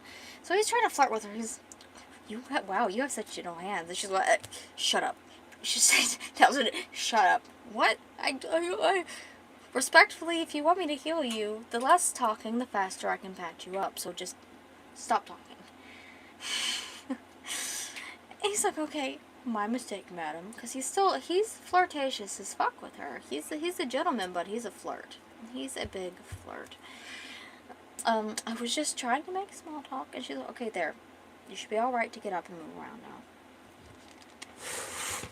So, get to right here. He stands up, and she's like, oh, what the fuck? Why are you so tall? Why is he so tall? What the fuck? She's a little stunned, because she's really short. He's really tall. And she's like, okay. I wasn't expecting that. But that's her own thoughts. She's like, oh, what the fuck? Why is he so tall? It's like, hey, Delve. And so he's trying to make conversation with her. And then she yells, Bongo. She yells for Bongo to go get him some armor and a sword. And so he's like, he thanks her for healing him. Thank you for healing me. And she's like, because he puts his hand on her shoulder. She's like, thank you for healing me. Like, I'm not dead now because of you, so thank you. She says, respectfully, do not touch me. She is like a hard ass. She's very blunt, does not like physical talk, and she gets flustered really easily. And she has anger issues. Not like she seems like she has anger issues, but really it's something a lot deeper than anger issues. She's just constantly on edge. That will soften over time. It's just good enough, scary lady. So this is Bongo. He's a little weird, funny cat man. that literally is just a menace and is always getting into trouble. I wonder who that's supposed to be. Like, totally not my cat Goober. But, did that Khajiit just call you scary lady? So he's a Khajiit, by the way. And she just says, just shut up and put these on. We have to move fast, also drink this. So she has him drink a mysterious potion. And he's like, okay, yeah, let me drink this. Because he just listens to anything that she says. Because he's just that kind of, he's just a little silly dude, you know. So,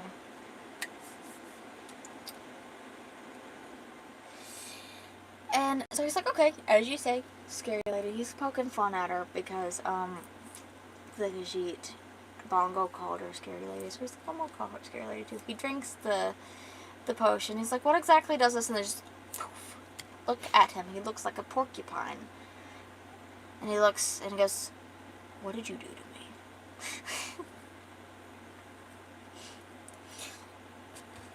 It's just like, it's okay. I'm sorry. Like, I can fix it. Don't worry. And she's trying not to laugh because she thinks it's funny because he looks like a blown up porcupine. Please do. Like, please fix it. And she said that potion was supposed to make your hair grow so people wouldn't recognize you. So it was meant to make his hair grow so that he would be unrecognizable. She did the same thing. That's why her hair was also longer. That's why she just had extra, so she had him drink it as well. It's like, oh, okay, so that makes more sense. So she's put his hair back in braids just so it's easier for combat-wise, just to get it out of his face and trimmed it up a bit. Just get it fixed. It didn't take very long because she's quick. She's got really quick hands because she's really good at thieving and stuff. So,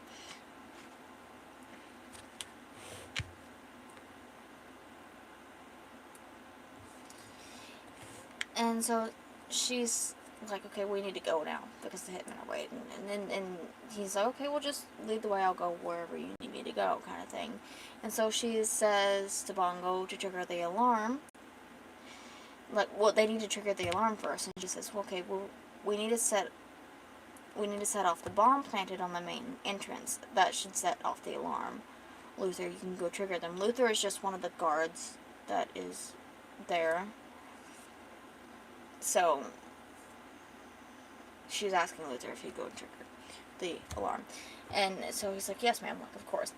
And so she says, good, after the alarm sounds, they will evacuate the children out through the back. So, watch that back entrance over there. So they're gonna watch the back entrance, set off the alarm to get the kids out first. So this is how she gets around not having any kids harmed or anything. And then you just hear a kaboom, big explosion noise that's now set off the alarm. And now they're yelling, evacuate, get the children in the back now. So there's more children that they've kidnapped and set into this guild. And they're like, okay, you know the drill, get them this way, over here, hurry, kind of thing. And then, arrow to the head, screams. And so Callum's like, okay, kids, come this way. So Delve tells Callum to escort the kids safely. So he's taking the kids back. He's telling them it's okay and everything. And then she has Bongo blow up the rest of it. Blow this shithole up, Bongo. Don't be alarmed if you hear some explosions, kids. It's okay. She's trying to keep the kids calm. Get them out. And then Bongo's like, oh, yes, ma'am. I love explosions. He's up in the air now. He says, you guys look so small down there. Uh-oh. Bang. Bongo hits the wall. Delve does not give a shit. Now that this shithole is blown up, well, now that this shithole is blown to bits, I'm going to finish them off. So let's go. Now they're going, because she's going to go fight. So now they're burning alive. They've been put on stakes and everything.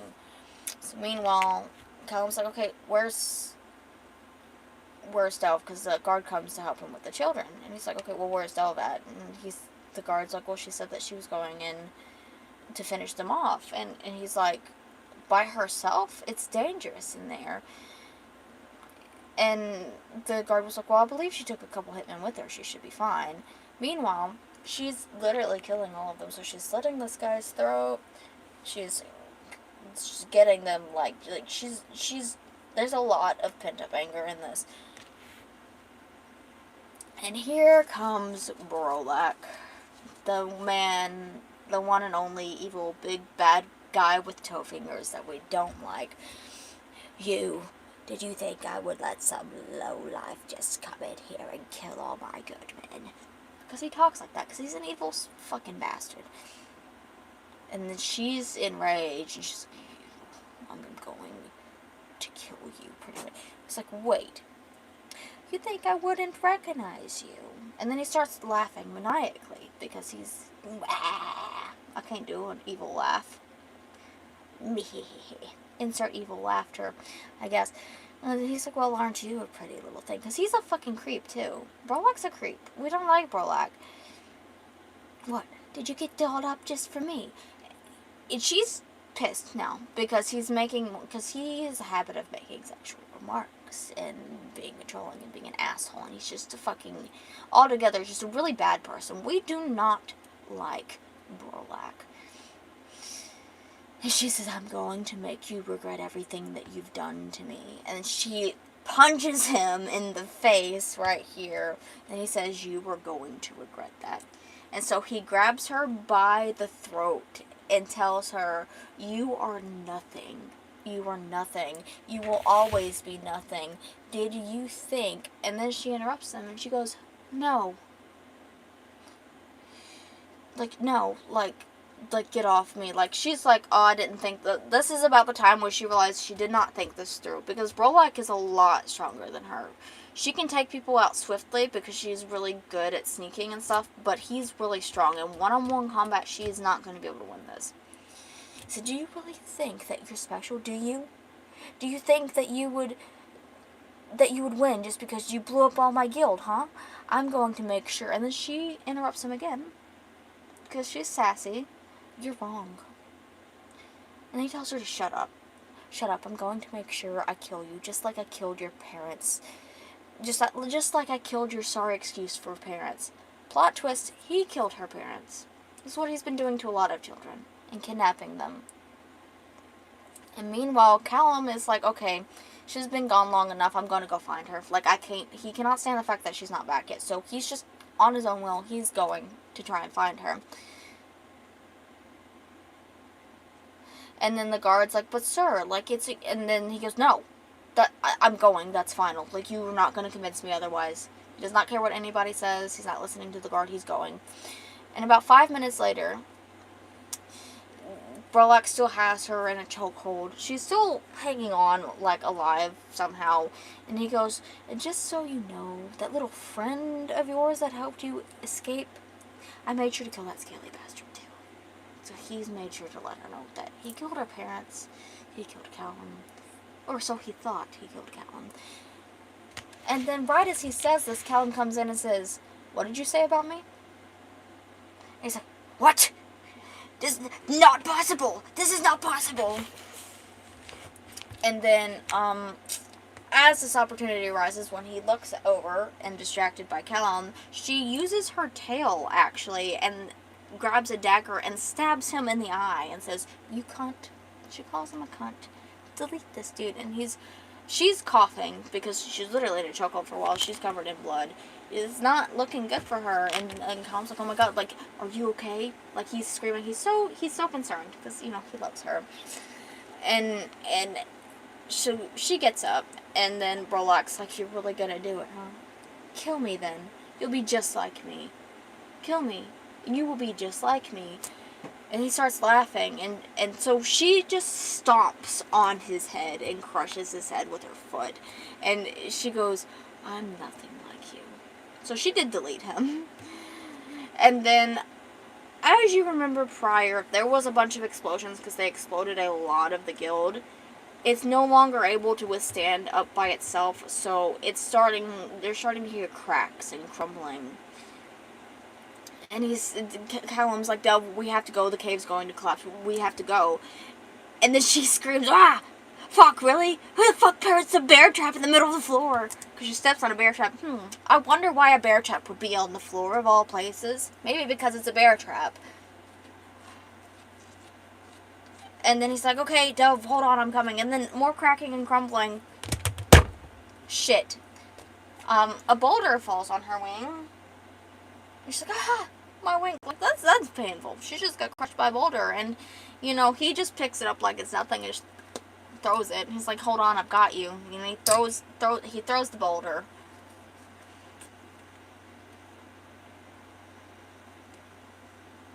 Storyboarding, color coordinated script and pre-planned dialogue, and then drawings that are inspired by that dialogue. And he's like, okay, so he gets the bear trap, he undoes the bear trap, and you're mid ADHD spaz out. I'm not mid ADHD spaz out. I'm reading through the comic because people wanted to know, so we're doing lore. And so he picks her up and he's like, I'm getting you out of here. And she's like, just put me down. Just put me down. But she's really weak when she says it. So it's more of like, just put me down like I'm okay. Like I can walk. She doesn't like being touched. And he's like, I'm not letting anything else happen to you. You literally have been crushed by a boulder. You're not walking. I'm carrying you. You're going to have to deal with it. So he carries her out. And they get back to the camp. Where like all the children are safe. So he gets back to the camp with her. And, he says, be still, I'm going to heal you. So he knows a little bit of healing stuff that he remembers from his mother, because his mother was a cleric. His mother was a cleric and his father was a paladin. And they were in the royal line, believe it or not. So he's actually royalty, which is why, one of the main reasons he's still alive, because, dun dun dun, lore, the evil queen actually originally intended for Brolak to kidnap him and deliver her to him, because she wanted to groom him. Because she's a little fucking, she's evil. We don't like this queen. And Brolak ended up not delivering him to the queen. Okay, cool. And they didn't deliver him to the queen. Instead, because Delve, you know, pleads for her life to have him saved, so he just takes him for himself. And then the queen's like, that's the whole reason the queen agreed to help Delve, to kill him, because she didn't like Brolak anymore, because he, duped her out of a deal, because she wanted that dragon's blood for herself to help with immortal life, immortality, power, magic, all this other fucking bollocks and shit. He says, so be still, I'm going to heal you. And she's like, no, like, I can heal myself, I'm fine. He's like, I'm not taking no for an answer, you're badly injured. You're not taking no for an answer. He said, I should have came with you, you would have been safer. And she said, it wasn't your battle, telling him it wasn't his battle. And he's like, he cuts her off. He's like, I'm not listening to anything you have to say right now. There, your injuries are looking better now. So he's using the same salve, actually, that she pre-made earlier on herself. Smart little guy. He also just wants to touch her, but not in, like, that way. He loves her. He loves her a lot. He's like, this is, like, this girl is his entire soul, pretty much. And he's like, okay, he says, I need you to get undressed. So then she's like, excuse me? He's like, I need to check your back injuries, like, because she was quite literally crushed by a boulder, so he needs to check her wings and stuff. She's like, I'm not getting naked in front of you. He's like, that's not what I meant. I need to check your back for injuries. Fine. Plop. They're happy. And he's like, she says, just don't look at me.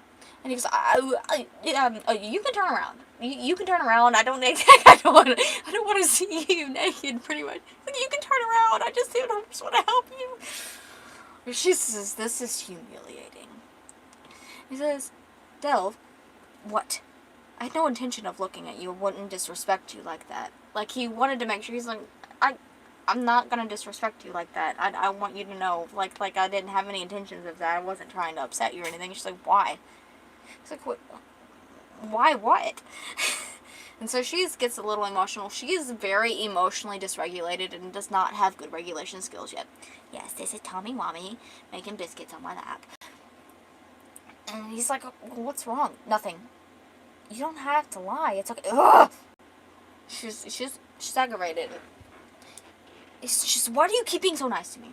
She goes, this is not something she's used to. She's not used to kindness at all. It's something very, very foreign to her. He says, because that's what friends do. She said, I don't have friends. She's very, like, she's spiky. She's like a cactus. But we're going to take all those prickly things off the cactus, aren't we, Tommy? Yes, we are. Yes, we are. We're going to turn the cactus into an eggplant or something. Something smooth. He said, you've been through a lot. You should get some rest. No. We need to get back to the castle. We can take the horses. And he's like, but you're injured. Are you sure you can travel? She said, I just said we need to go. The queen needs to know what happened. He's like, okay, lead the way. He's not lying. He's actually a gentleman. He's not like that. Tommy, why is your tummy like that? Is your tummy okay?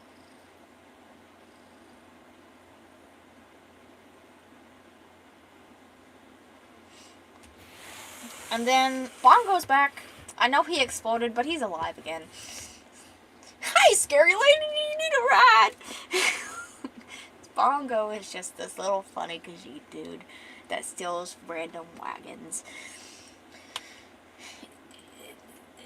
And she's like, Bongo? Oh, and Callum's like, didn't he blow himself up? I thought you died. Also, is that a guild character? Like, where did you get this from? Where did you come from? And so they just get, they don't question it. They just get it, after questioning it, they no longer question it. I mean, they get into the carriage. The kids fall asleep. And he's like, I'm going to take a nap. Are you going to be okay? And she's like, yeah, that's fine. So upon arrival, he wakes up and says, hey, we're here. And he looks over, and she's crashed the fuck out. She's fallen asleep. She hasn't slept for like 3 days, by the way. So she's fallen asleep on him, ironically. And he goes and taps her on the shoulder to wake her up. He's like, we're here. And then she's fucking jumps awake because she's startled. And like, because her nervous system is wrecked. So she's constantly like, she's very on edge. And she yells at him, don't touch me. So I'm sorry. Well, we should probably get going. So, I'm sorry, I wasn't trying, you scared me. Kind of thing, so. And the queen's like, oh, you're back. I hope you bring some good news. This queen's a fucking posh bitch. And she's like, Your Majesty, we destroyed the guild, but only one hitman made it out alive, like everybody else died. Queen has no emotional recollection towards that at all. She does not give a fuck. Oh, and who's this stunning young lad? Is he your friend you were telling me about? Who, me? He's like, who? Me? Wait, friend? And she just says, shut up. Because she had just said that she doesn't have friends. She's like, you said we're friends? Look at that cheeky little fucking smile. And she's like, oh, goodness, children, you two look like you could use a proper rest. I currently have a spare room. Would you two feel comfortable sharing a room? So, and he goes, yeah, I'm okay with that. What about you, Dom? She's like, fine. Yeah, that's fine. She's not happy about it, but she's like, yeah, that's fine. I'm not gonna be ungrateful. It's fine. And then, so she's like, I'll have one of the servants show you to your quarters. And then she yells for Gerald. Gerald is this depressed little man-slave that hates his life. Yes, Your Majesty. Show our guests to their room. Like I said, she's a posh bitch. And Delve's like, okay, Your Majesty, before we go. And she's like, well, yes, but what else do you require of me? So Delve explains that we rescued 6 children from the guild. Do you think that you might be able to find a safe place for them to go? Yes, this is the graphic novel I've made and I'm still working on currently. And she's like, oh, of course. I'll see to it that they are taken care of. If we are unable to locate the parents, I will have them placed in the Goldshire's orphanage to be adopted out. Okay, so Goldshire is the name of the town. I'm not sure if I have to change that name yet or not. And she's like, okay, thank you, Your Majesty, because that's the one thing she was worried about was the children. How many pages did you finish? I have 45 so far. And Count's like, oh, I'm ready for some rest. What about you? And she's like, yeah, I guess. She does not want to talk at all. She's still not happy. And she's still embarrassed that she's gotten injured and that she wasn't able to do it all by herself. She feels like she has to do it by herself. And she doesn't. And then little depressed manservant Gerald says, okay, come right this way. Here you are. Ring the bell if you need anything. Look at this beautiful room. This beautiful room right here. He's like, holy shit, do you see how fancy this is? Yeah. Yes, I see it. He goes, Delve. What? A whole book's worth. Until I'm done. Probably 3 books worth. He's like, there's only 1 bed. She's like, oh, great, I guess I'm sleeping on the floor. What? No way, you're still injured. Like, you're not sleeping on the floor. What are you talking about? And she's like, well, so are you. What do you mean? You were injured, too. And he's like, you probably won't like this idea, but we can always share. And she's like, what? She's like, you've got to be joking. Absolutely not. He's like, I was just, no. Shuts it down right there. No. He's like, look, your injuries are too severe. I will not allow you to sleep on the floor in your condition. If you're not comfortable, I will respect that and sleep on the floor, but I cannot allow you to sleep on the floor, especially after everything you've been through. And this pisses her off for some reason, because she's like, you have no idea what I've been through. She goes, I'm sorry.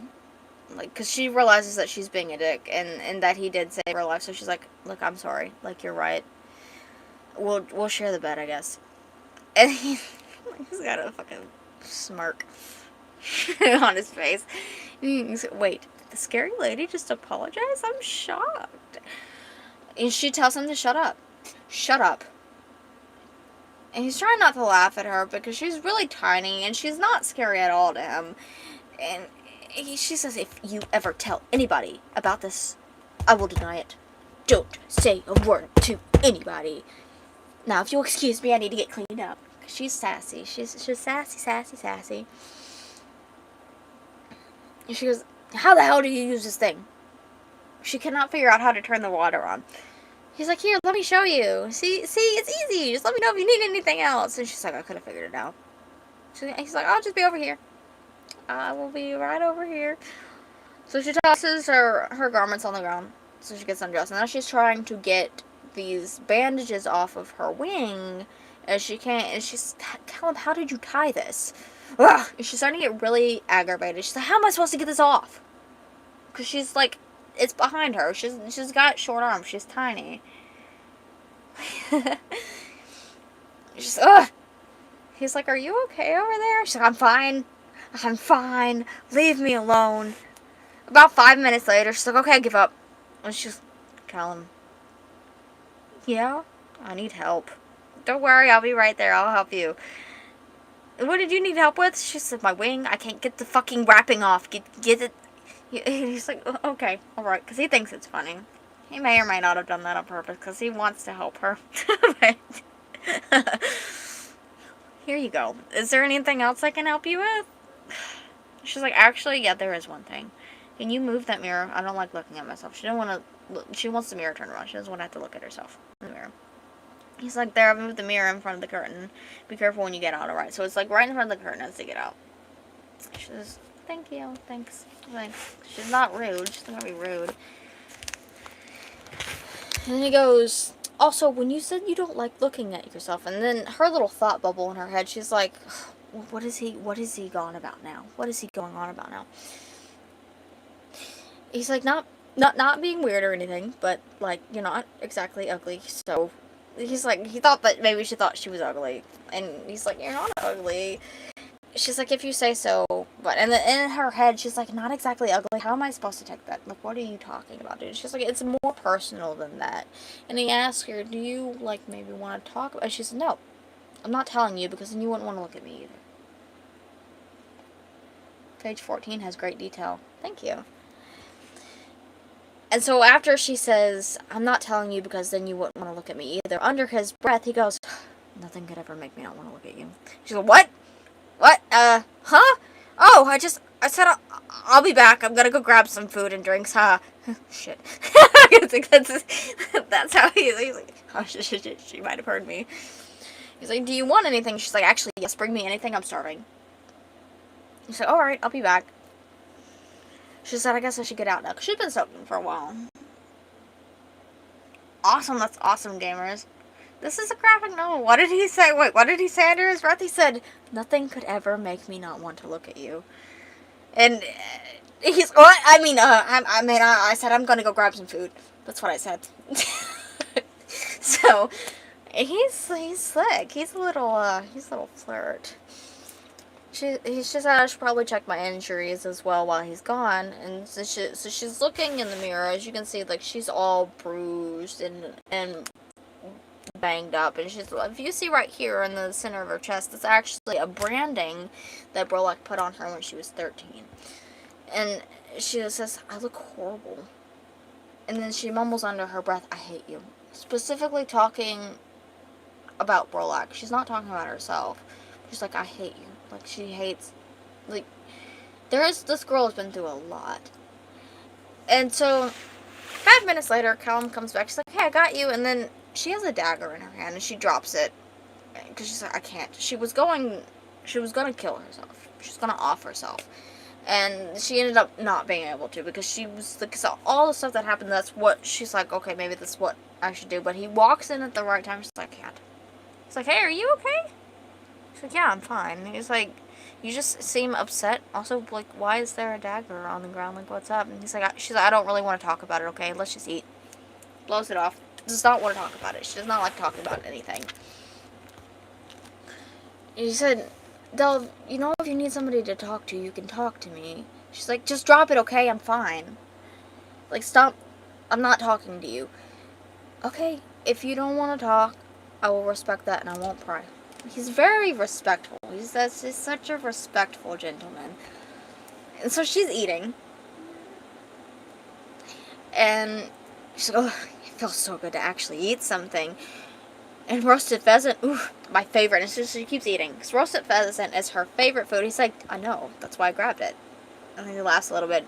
She's like, what? Almost chokes on her food. How did you know that? Stop acting like you know me. I know more than you think. Yeah, like what? Well, for starters, I know that all your toughness is just an act. Is this some sort of trick to get in my head or something? It's what she's thinking. She's thinking, this has got to be some sort of sick trick. So he's playing mind games with me. He's trying to get in my head. She said, you know nothing about me. Stop acting like you care. He said, it's not an act, Elf. I do care about you. She said, well, you shouldn't. Why? What's so wrong with caring about you? Will you just shut up? Nope, you can't make me. Why do you have to be so insufferable? Look, why don't you just get some rest? It's been a long day. You should have never helped me. You almost died because of me. He said, even if I would have died, I don't care. Why? She's getting really frustrated that he's not, like, he's very persistent. He said, because your safety is my only concern. And this is, like, where his dad's, like, paladin side kind of comes in, because he's kind of got this oath to protect her and keep her safe and everything. She said, that doesn't even make sense. You saved me, I saved you. Let's just call it even, okay? He said, she said, stop acting like you have some sort of life debt to me. Look, I'm not trying to act like anything, okay? I just wanted you to feel safe, okay? It's the least I could do after you spared my life that day. And she's like, wait, like, what are you talking about? She doesn't remember what he's talking about because it's been blocked out because of the stuff that happened to her that day. He's like, wait, so does she not remember? He's like, you don't remember, do you? It's okay, I don't know why I expected you to. She's like, what are you talking about? He's like, okay, here, let me explain. So, it was 7 years ago in the city of Lantrafa, just below the northern mountains. So that's where he's from. He's from Lantrafa. It was a city in between the mountains where his clan resided. And so this is his little thing. So this is baby Callum, probably around age 13, 14-ish. His mom yells, Callum, get up now. Oh, Mom, what's going on? His mom's dead now. Mom, like, he's now traumatized. He's sobbing, he's crying. And then he runs to go get his dad instinctively.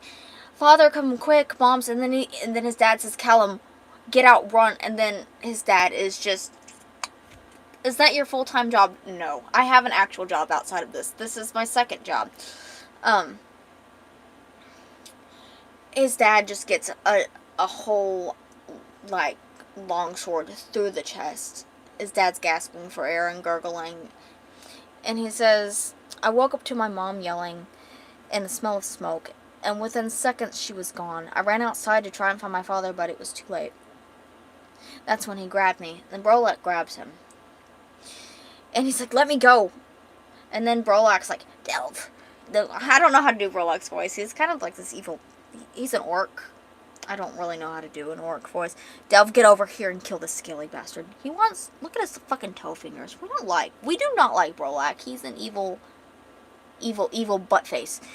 And then he told you to kill me, but...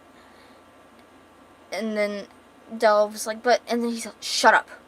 And then Callum's begging for mercy, please. Like, please have mercy. And Brolak's like, Delve, kill him. And he goes, but you refuse to. You refuse to kill me. And Delve gets... And goes... Brolak, please show mercy. Just this once, please. He's like me. And Brolak goes, if you won't, then I will. And then Cal's like, no, like, please don't kill me. It's just, no, I will do anything. You even begged him to let me go. And he spared me, all because of you. Anything you say. Fine, have it your way. Consider it your lucky day, boy. Boys, take the boy. We just got ourselves a new kitchen hand. As for you, Delve, you're coming with me. So, he spares... So, this is page 16. He spares Callum's life because of Delve. And now he's going to do whatever he wants to Delve because she said anything just to save Callum's life. She's going to find out that anything is a lot of bad things. Well, that's not actually in detailed on this. I know what happened. We will discover that later on after page 45 because Callum will admit that he knows what happened to her because Brolak made him watch what he did to her. And so this is Delve's flashback as the memories start coming back. And she starts screaming, like in this flashback, no. And so this right here is where she was branded. So this is like, so it's a brand, like heating up hot metal and scorching your skin. And so he says to her, you only have yourself to blame.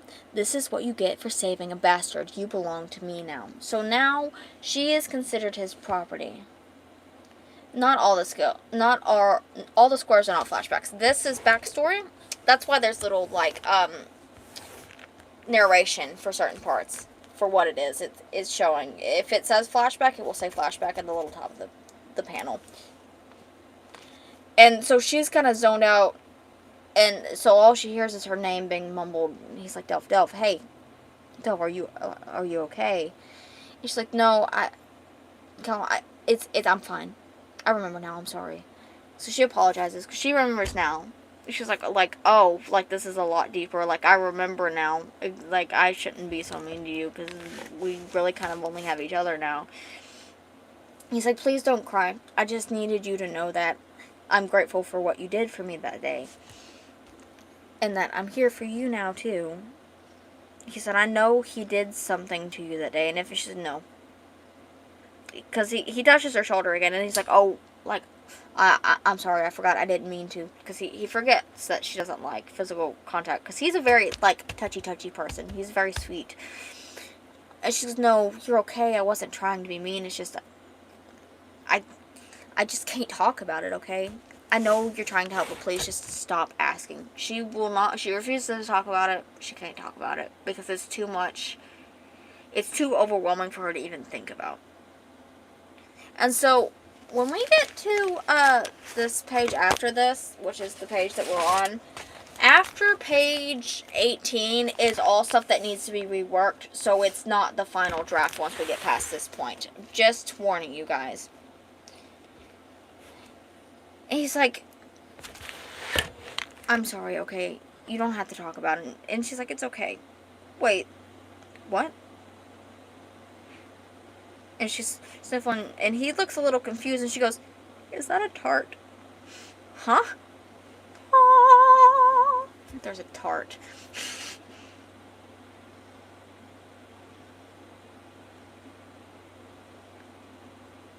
I leave, what will he do? Oh, yeah. Can I have a piece? You can have the whole thing if you want it. I got it for you. Now, crying, parents dead. Is that a tart? Can I have that tart? Yeah, I got it for you. Oh, yeah, I also got some spiced blackberry mead. I remember always seeing you get black... And she's just cramming this in her face. How will you read more? I post it on my page. All the old pages, you have to scroll to the bottom of my page. So, for the older pages, at the top of my videos, it should say shorts, and then there's a little click down button, and click oldest, and I'll pop up the oldest videos first. And you will be able to see all the pages before they were up to date like this. All the older ones, they're posted up until page 44. But we're redoing them, so they're not going to be up to date. But the older ones, the storyline's still the same, but stuff is going to be changed. And then she's like just shoving this tart in her face. Oh, fuck yes. This intense eating noises. What page is this? This is page 18. I have a, hold on, what makes it easier? Go to my channel, click on playlists, scroll down to where it says Souls Divided. There should be 44 videos in that. That is all the old comic pages. It's none of the new ones, it's all the old ones.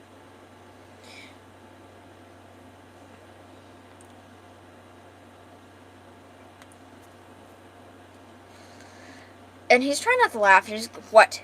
You said I could have it. He said, it's nothing. It's just you have a little something cold still. Oh, and he wipes the tart off of her face. And she's like, I'm gonna go get cleaned up now. So he goes and washes off. And she's drinking the mead. This mead's a lot stronger than what she's used to because it's from the Royal Winery and stuff. And he's like, hey, Delph, do you think you could take a look at my injuries again? Since I'm fresh out the shower, all wet and everything.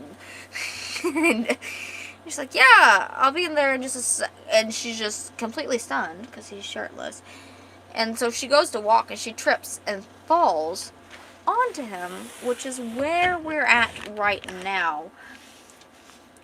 And she goes, shit, I think that mead was stronger than I thought. She's like, and he's like, are you okay? And then in his head, he's going, think respectful thoughts, Callum, think respectful thoughts, don't think anything disrespectful, because she's falling on top of him. And mind you, he only has a towel on, because he just got out of the shower, he has nothing else on. She has clothes on, but he's not. She's like, I'm so sorry, I tripped in it. And he just starts laughing, because he thinks it's hilarious. And so she starts laughing a little bit too, and she's like, at least he's not mad. She's like, okay, I think that mead was stronger than I'm used to. And he goes, would you like me to get you some new sleepwear? And she goes, huh? And she looks down, and his thought bubble is like, quit staring, Callum, it's rude, stop staring at her. And then she goes, don't stare at me. And he's like, I wasn't staring. He's like, I found a nightgown in the wardrobe. And she goes, that's fine, just turn around so I can change. And she gets changed in the wardrobe. And this is where you can tell it's not up to date, because the nightgown's not up to date or anything, because I've completely changed. This is what we're working on now. So, still a work in progress. She goes, be honest, does it look dumb? He said, oh, well, when she goes to say this, he cuts her off a little bit, and he's like, wow. She's like, what? He said, don't be weird, Callum. His thing is that, don't be a weirdo, don't be weird. He said that nothing, it looks good on you. Oh, We should probably head to bed. It's getting late after all. So, what size are these elves? She's about 5'5", and he's about 6'9". So, big height difference. About a foot difference in their height. And so she lays down, and he says, okay, good night, sleep well. No, they were asking about, the person was asking about, like, their height. Like, how big they are, because they're dragons. I think that was, misinterpreted. I feel like. Sorry, I feel like that was misinterpreted a little bit. No, you didn't appear too late. We're reading over this comic. We're catching up. No, you're fine. I understand how it could have been misread or misunderstood. So he tells her goodnight, and she says, okay, night, you too. About 10 minutes later, he's thinking. So he's just lying there. No, you're not timed out. It was an accident. He's laying there with the thoughts to himself. And he goes, I can't sleep. Why can't I stop thinking about her? I really said, about 30 minutes later, he's still thinking about it. He said, I really said, you're not exactly ugly. Like, really? Like, you're an idiot. He's thinking to himself, like, why did I say that, of all things? And then about an hour has passed, they're shuffling. He's like, would it really be too much? Would it be too soon to tell her that I like her? And then he finally dozes off. And there's some shuffling going on. And he wakes up in the middle of the night to her grabbing his chest. And he's, huh? And she's literally, because she's having a nightmare. She's freaking out. And he's like, well, what am I supposed to do? I can't, I don't want to wake her up. So he just holds her because he's like, I don't really know what to do. And she's like, starts crying and mumbling, stop, no. And he's like, Delph, like, are you okay?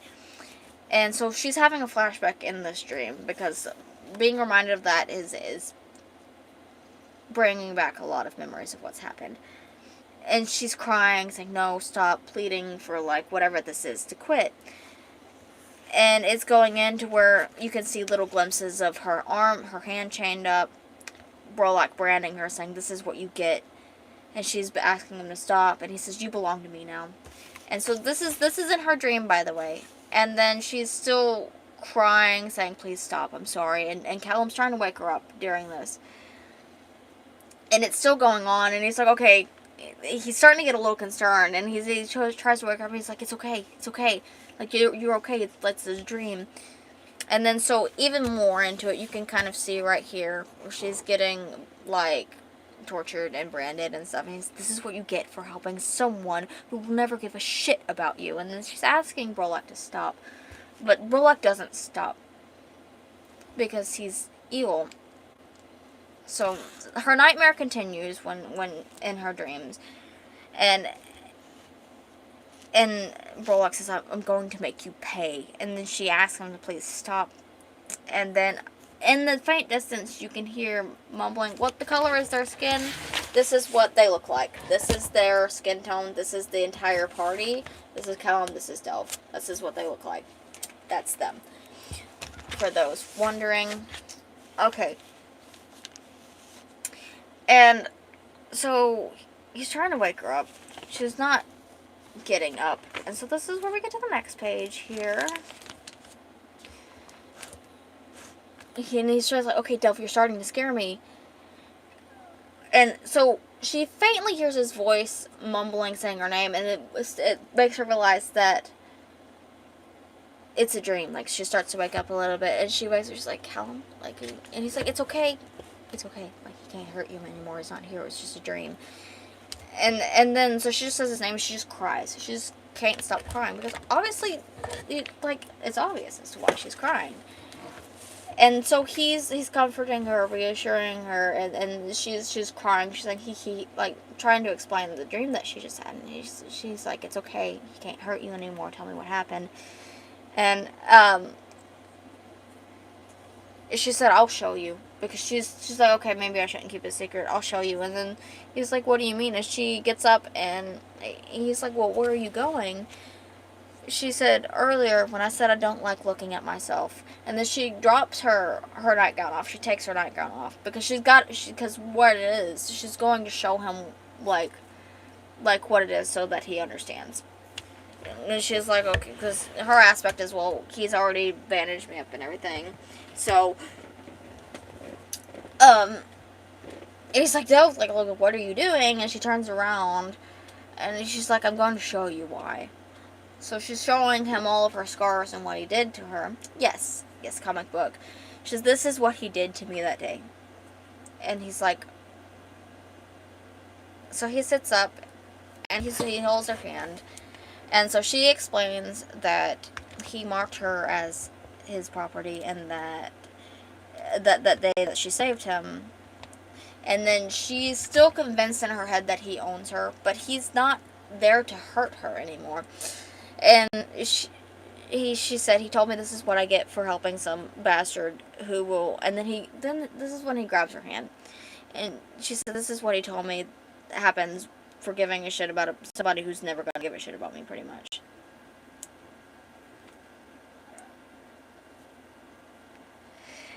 And he's like, and he's trying to talk to her, and she says, now you're barely able to look at me too because of it. And he said, he doesn't own you. You're not just some piece of property. And he said, that's not the reason. He said, it's not that I can barely look at you. It's just I'm trying not to stare. Try not to stare at you. Trying to be respectful. And she goes, oh. He's like, I'm sorry. She's like, no, you're fine. Like, he said, but about your brand. He sounds possessive. Okay, no, possessive guy, bad guy. We killed that guy. This guy, good guy. Protective. There's a difference between protective and possessive. Possessive, we don't like. Protective, we do. He says, I know how to remove it if you'd like that is. And she's like, you can do that? How? It is really early morning for me. He said, it might hurt, though. He said, are you sure you want me to? She said, I don't care if it hurts. I just want it gone. He says, you're going to need to lay down. Do you by chance have any glow jelly and nightshade in your pack? Because he's going to use this to make a salve to put on it, to numb it a little bit. Try to.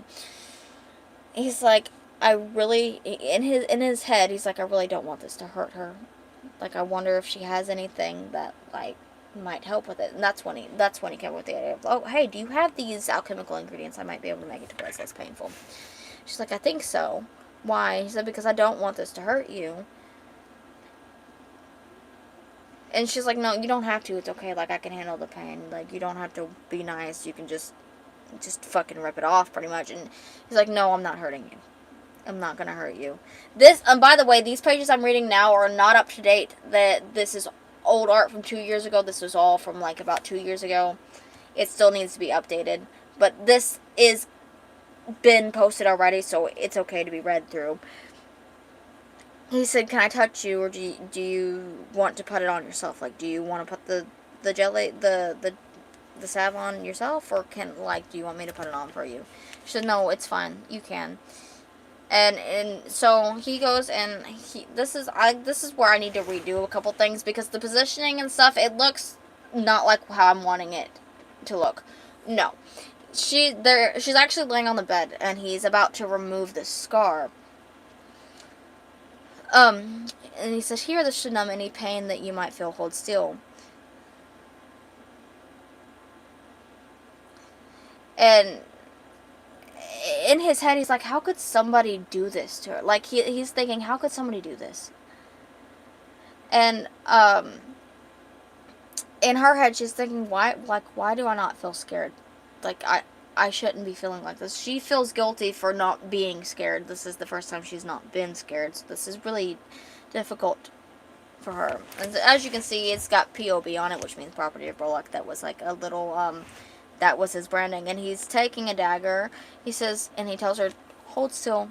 I don't want to accidentally hurt you in any way. And so she's like, okay. So she's as still as possible, and he's cutting this branding off. And so she's holding onto his shoulder, because it is still a little painful, even though it's numbed. And so she's like, ugh! fuck, like, it's going to hurt. She's gonna make noises because it's hurting. And he's like, I don't want to hurt her. He's like, do you want me to stop? Is it hurting you? Like, he feels really bad about this, but I don't think he understands how much this is helping her. And she's like, no, it's fine. Just keep going. And so he gets it cut off. He's like, I'm so sorry, Devil. Like, it's almost over, I promise. So he's apologizing because it's making her cry because it hurts. Like, look, he's literally cutting her skin off. And he's like, there, it's gone. And he's like, it's gone now. She's like, oh, it's gone. And, like, she's, like, in disbelief. She's shocked. She's so happy about this. He's like, hold on, I know a spell that will stop the bleeding, but you need to be still, though. Is that okay? And she's like, yeah, that's fine. Because he doesn't want her to bleed out or anything.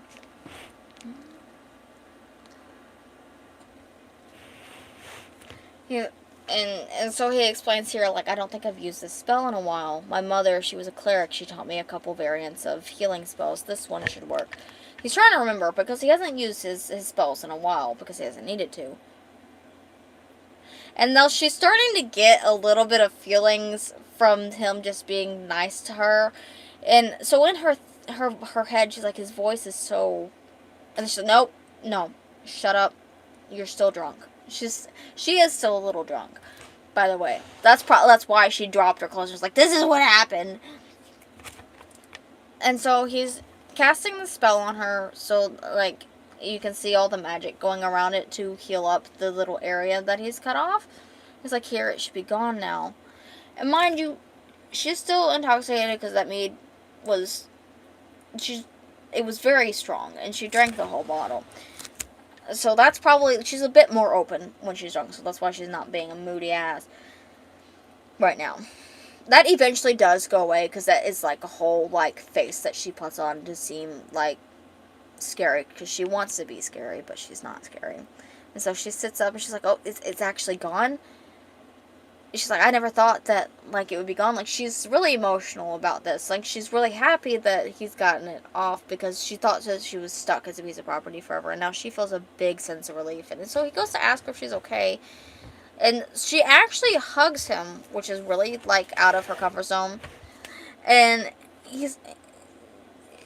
so she's crying and she just says, thank you. He's like, you're welcome. But I don't. And he's like... She just hugged me, but he's like, did she just hug me, but her clothes are still, just think respectful thoughts, he's thinking to think respectful thoughts. She doesn't realize that she has no clothes on, because she's drunk. She just is really happy that this is gone, and he's like, and, he's thinking about how, her skin feels warm against his, and how he's getting this feeling in his chest that he's never felt before, like a really warm feeling spreading throughout his body. That's what he's thinking right now, because that's what he's feeling. And he says, look, I want you to, like, hey, Dove, I want you to know. He's like, nobody's ever gonna hurt you again. And she looks up, because she's still crying. She's still drunk. And she says, you don't know that. It's like, you don't know that. And he's like, yes, I do, because I won't let them, I promise. And then she goes to explain, she's like, I can't remember the last time somebody was nice to me, so I don't understand. And he says, like, understand what? Like, what are you talking about? She said, if you care so much about me, like you say, why didn't you talk to me all these years? Because they've known each other for 7 years. He's been around her for 7 years, but he's never said anything to her. He says, because they wouldn't let me. They told me if I were to even wave at you, that they would hurt me. And one time I did try waving at you, and they beat me and told me that if I tried again, then they would hurt you next. And he said I couldn't stand the thought of them hurting you. Not after you saved me that day. And she says, like, I'm sorry about last night when I was so rude to you for trying to help me. I really did appreciate it, even if I didn't say it. I was just scared. So she's saying she's mean because she was scared. Hi, girls. Remember me? Kiwi, hi!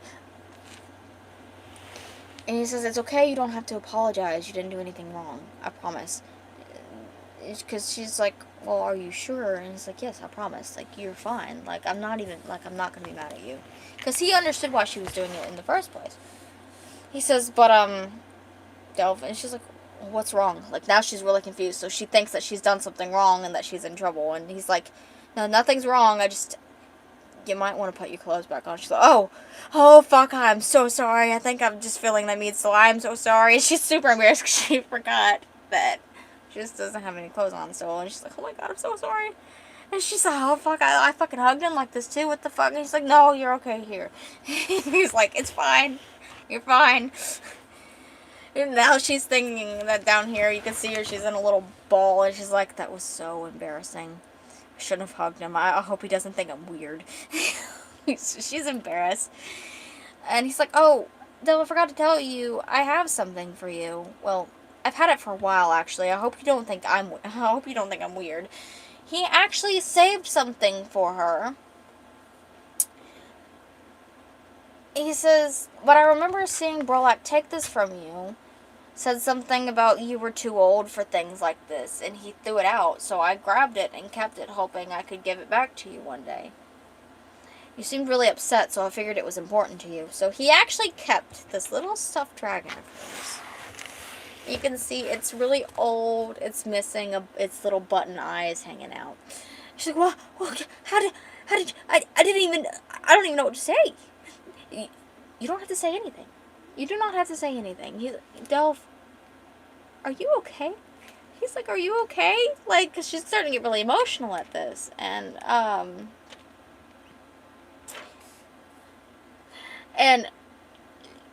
she goes, Colin, I don't think you understand. This was the only thing I had left from my mama and papa, which is her parents. She said, this is the only thing I had left of my parents. And it means a lot to me, thank you. That's why she's crying, because it's the only thing she had from her mom and dad. She had nothing else. That was the only thing. He said, you don't have to thank me, I'm just happy that I was finally able to give it back to you. She said, we should probably head back to bed. He's saying, we should probably go back to bed, it's late. He's like, yeah, I guess you're right, so they go back to sleep. And so her mood's completely changed from night to... So he tells her good night and to sleep well. And she also says good night, sleep well, because she's in a really good mood. Because she has her stuffed dragon. And then she whispers, good night, Captain Nibbles, I missed you. That's the name of the little stuffed dragon. Its name is Captain Nibbles. That was actually one of my hamster's names from back when I was like 8 years old. That's why I named the little stuffed dragon Captain Nibbles. And so he's thinking in her head also that she's so adorable. That's so cute. And he says, so that's his name, huh? Captain Nibbles. I like it. She says, don't judge me. Don't judge me. He said, I wasn't judging you, I promise. So, you don't think I'm weird? No, I think you're cute. What? Shit, did I really say that out loud? Nothing. I said, it's cute. The stuffed animal. Yeah, that's what I said. Covering it up. Oh, sorry. No, you're okay. And so she's yawning, and she tells him good night. And they say good night. She goes to sleep. They go to sleep. Next day. Ding, ding, ding. Knock, knock, knock. Knocking on the door. They're passed out. They are knocked the fuck out. Madame Delphinique, the queen has requested you and your friend. Oh, shit. Come, get up. They instantly get changed, get presentable in front of the queen. We have to get ready, the queen's requested us. Oh, shit. Oh, shit. About 15 minutes later, they arrive in front of the queen in her little, throne area. So, oh, good, you're here. I have something for the two of you. Oh, and Delphinique, you never introduced me to this handsome friend of yours. Oh, sorry, Your Majesty, this is Callum, so they introduced. Oh, okay, no, he does have a last name. It's right here. I was right. My name is Callum Elventera. It's a pleasure to finally make your acquaintance, Your Majesty. Oh my, so formal. I didn't realize you had a noble amongst us. Why didn't you tell me your friend here was an Elventara? And she's like, wait, what? Like, what are you talking about? Do you by chance know a Jorlaf Elventar? Oh, yes, Your Majesty, that was my father. So the queen knows his dad. And she said, oh, why didn't you say something, dear? Your father was a high ranked amongst his peers. Your family was basically considered royalty themselves. Oh, I'm getting sidetracked. Here. I wanted to formally invite both of you to my ball being held tonight near the main hall. I will have a Gerald bring you appropriate garments for the occasion. I believe I might even have some high-quality Doverfay garments available from an older import. You're welcome to have them if you'd like. So, she's inviting them, telling them, here, I'm going to give you stuff. You can come to the ball. He's like, Doverfay garments would be lovely. Thank you. Thank you. Like, he's saying thank you because, this is generous. So, should I expect the two of you there, then? And he's like, yeah, yes, your majesty. And the queen goes, oh, and Callum? He's like, yes. I heard about your plan. My deepest condolences to you, my dear. I can imagine how hard that must have been. And so, he's like, thank you, your majesty, that means a lot, but if you'll excuse us, we must head back to our quarters to prepare for tonight's events. She's like, oh, of course. So, they head back at their quarters. He's like, isn't this exciting? We got invited by the queen herself. She's like, yeah, well, I suppose it is. And he's like, well, what's wrong? And she's like, nothing. I don't really know what a ball is exactly. She has no idea what this is. He's like, oh, well, why didn't you say so? It's a ball. It's a gathering of high-ranking people from all over who come together dressed up in luxurious outfits and dance and celebrate. And she's like, wait, what? Like, what are you talking about? I have to dance? Well, not unless you want to. And then now they get a knock on the door. And, dear Gerald, here are your fancy garments you requested, sir. Da-da-da-da, fancy clothes right here. This is where it starts to get a bit of quality increase. These I probably ain't going to redo much. I do have to replace some characters in these upcoming pages that we'll get to that when we get to that. And he said we should probably try these outfits on and get ready. We've slept in for a while, so the ball will be starting in about an hour. And she's like, yeah, you're right, I didn't really notice.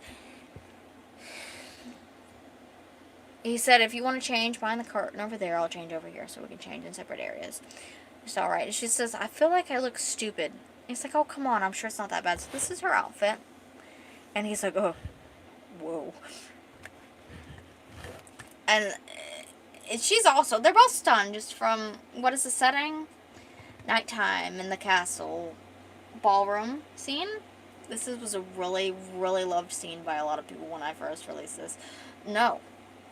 The castle is near the forest, like the town. Like, there's forests everywhere. It's based in, like, medieval themed days when there's not a lot of building stuff. So there's forest surrounding the area, but not where they're going. This is called Souls Divided. And in his head, as he looks at her, he goes, fuck, she's absolutely stunning. He's like, keep your cool, Callum, don't be weird. Don't be weird. And she's even looking at him, and she's like, whoa, he looks like royalty. He's actually kind of, nope, stop. And she's like, nope, I'm not going to let myself feel these feelings. I don't like these. She's trying to suppress these feelings. And she says, hopefully I... And that's when he's like, whoa. That's like, they're both stunned at the way each other looks, pretty much. So we get over here at the ball. He's like, he says, I know it may seem intimidating at first, all these people make it seem a little nerve-wracking. And under her breath, she's like, shit, that's a lot of people. She says, I know there would be a lot of people, but not this many. So that's what she's thinking in her head. And he says, well, if you get nervous, you can stay near me, alright? And she's like, I'm not scared. And then in her head, this is absolutely terrifying. She's actually terrified, but she's like, I'm not scared. What are you talking about? And so he's thinking, I'm going to keep an eye on her just in case. I know how some people can be at these things. And she's like, alright. She says, I'm going to go grab a drink. And he says, alright. Oh, and here we get to meet Jasper. Oh my, sis. Do you see that hunk of a man that just walked in?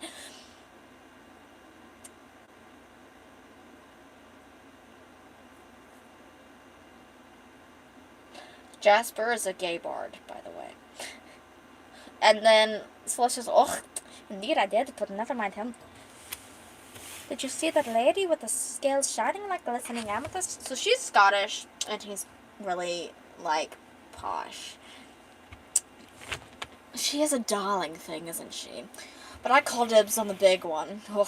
the things I'd let him do to me. That's what Jasper says, because Jasper does not care. Jasper is...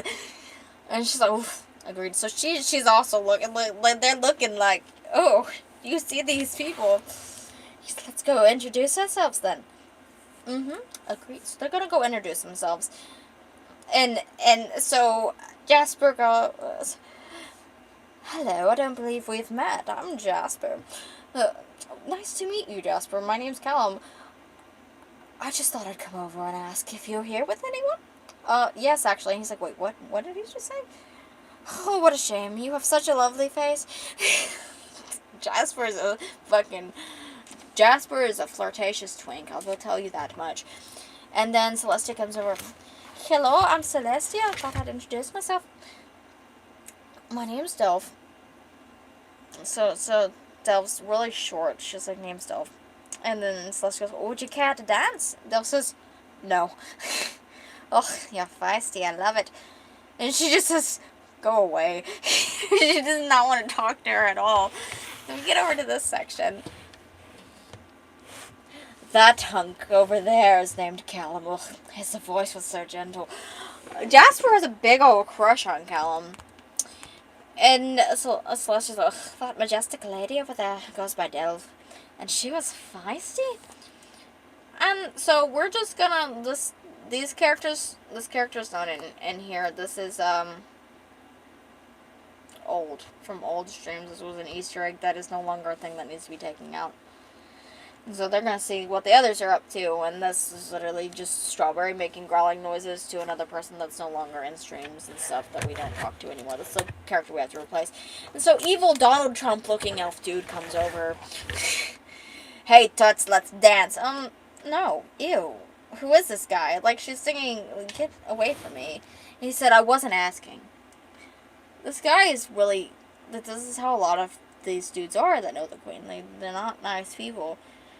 And he grabs her by the wrist and she goes, what do you think you're doing? And it's just get off of me. And Callum looks over and says, huh? And this guy goes, come on, Toots. Because this guy is disrespectful as fuck. And Callum goes, oh, I don't fucking think so. You look at him. He's so mad. And he comes over. He does not mean to say this, but this is the only thing that he can think of saying. As he's saying this, he goes, shit, why did I say that? Of all things, really? And in her head, she's like, what the fuck did he just say? And what he says, when he grabs this guy's wrists, is, I suggest you keep your hands off my wife. And the guy goes, sorry, sir, my mistake. And then he scurries away, he runs away, because Callum's scary. And she goes, Callum, what the fuck? He's like, I'm sorry, I didn't mean anything by it. I just thought it might be a good way to get people to leave you alone. He's like, shit. And then in her head, she's like, that was kind of, but no, we're not even, nope, we're not thinking about this. Who the hell did that guy think he was? She's just, she doesn't really care that he did that because it got the guy to leave her alone. He said, you'd be surprised how entitled people can get at these things. If you want, we could pretend that we're together tonight. And she's like, oh, what? He said, wait. Actually, well, okay, I'm misreading this. She's thinking, wait, actually, that might not be such a bad idea. That way I wouldn't have to deal with as many idiots. And he's like, shit, did I just say that? He said it was only a suggestion to get people to leave us alone. She's like, I can't believe I'm actually saying this, but sure, why not? He's like, wait, really? Wow, I didn't expect her to say yes. Like, I didn't expect her to actually agree to this. And so, next page.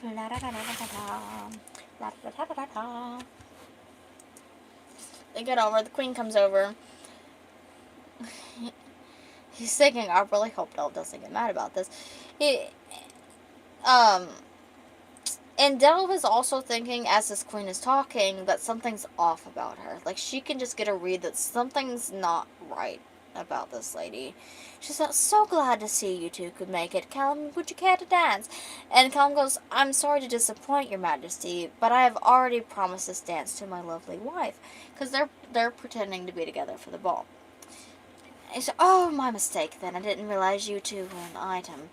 She's not happy about this, because her whole plan for Brolak to destroy his clan and everything back and whenever was so that they wouldn't be together, because she knows a lot more than she's telling, because she's a higher up. There's a lot going on here that we're not talking about yet that hasn't been released, that we're gatekeeping. She's like, why would a noble choose to bed a lowly peasant such as her? He must have been desperate. She thinks that she's a lowly peasant and that he must have been desperate. Well, I suppose I'll take my leave then. Enjoy your night. And then in her head, she's thinking it could be her last. So she wants to kill her. And she's like, okay, he goes, okay to dance, my love. And she's like, in her head, she's like, why did this catch me so off guard? And he's like, why am I so nervous? Because they're pretending to be together, but they're really flustered about it. And she's like, I wouldn't have it any other way, darling, because she's really good at acting as well, because that's something that she had to do. That's a skill that she had to obtain for when she would rob people and stuff, and poor luck would make her rob people. And he's like, I can't believe that she's let me do this. And she said, in her head, she's like, well, I guess we're fucking dancing now. Good thing I had a couple drinks before, so she's also drunk in this too, because she's always drinking. Eventually, she will not drink, but right now, she's a little bit of an alcoholic. She said, Callum, I don't know how to dance. She said, don't worry, I'll show you how to dance. Like, don't worry. He's like this. So he grabs her by her waist, and he pulls her in, and they're stepping and starting to dance a bit. Probably more along the lines of a waltz, I believe. And he says, careful, and he goes and he spins her, and she's thinking in her head, oh, he's so sweet, and he's thinking about how beautiful she is. And he compliments her. And he says, Delphi, you look stunning tonight. And he said, if only you knew I meant that. And she said, as do you, Callum. And she's like, he seems so genuine. Too bad it's all just an act. Like, she's not a goblin. She is a dragon elf. And in her head, she's like, he's so sweet, but it's too bad it's an act. Like, part of her wishes that this wasn't an act. It's not an act, but she doesn't know that. And she whispers, keep your eyes peeled, something's off. He's like, shh, watch your words. People are starting to stare at us, but I know what you mean. And she says, then let's give them something to stare at. He said, what do you mean? And he's like, where is she going with us? And she's like, I can't believe I'm going to do this. Are they both dragon elves? Yes, they are. And then she takes her tail, and makes his hand grab her bottom, and he's thinking, did she just put my hand? And in her head, she's thinking, maybe it's the wine talking, but I'm actually enjoying this. And in his head, he's thinking, this is England? No. No, in his head, he's thinking, this is fucking hot. But control. He's thinking like, oh shit, this is fucking hot. But control yourself. This is supposed to be an act. Like, control yourself. Don't get carried away. And then under his breath, he's like, God's like he's having a moment. And she grabs him and she pulls him in. As it happens, he's like, is this actually fucking happening? And she's like, I can't believe I'm actually doing this. And she pulls him in and she kisses him, and then you can hear in the background, oh my. Everybody's like, oh, this is scandalous. What are they doing? And she kisses him. And the queen's like, what a skank. I'll make sure she doesn't see the morning. Queen is not happy about this. The queen's very jealous because she wants Callum for herself. But that's not going to happen. Oh my gosh. This is going to be such a... That sounds English. Well, it's not set in anything but what it's set in. It's not set in anything that's in the real world.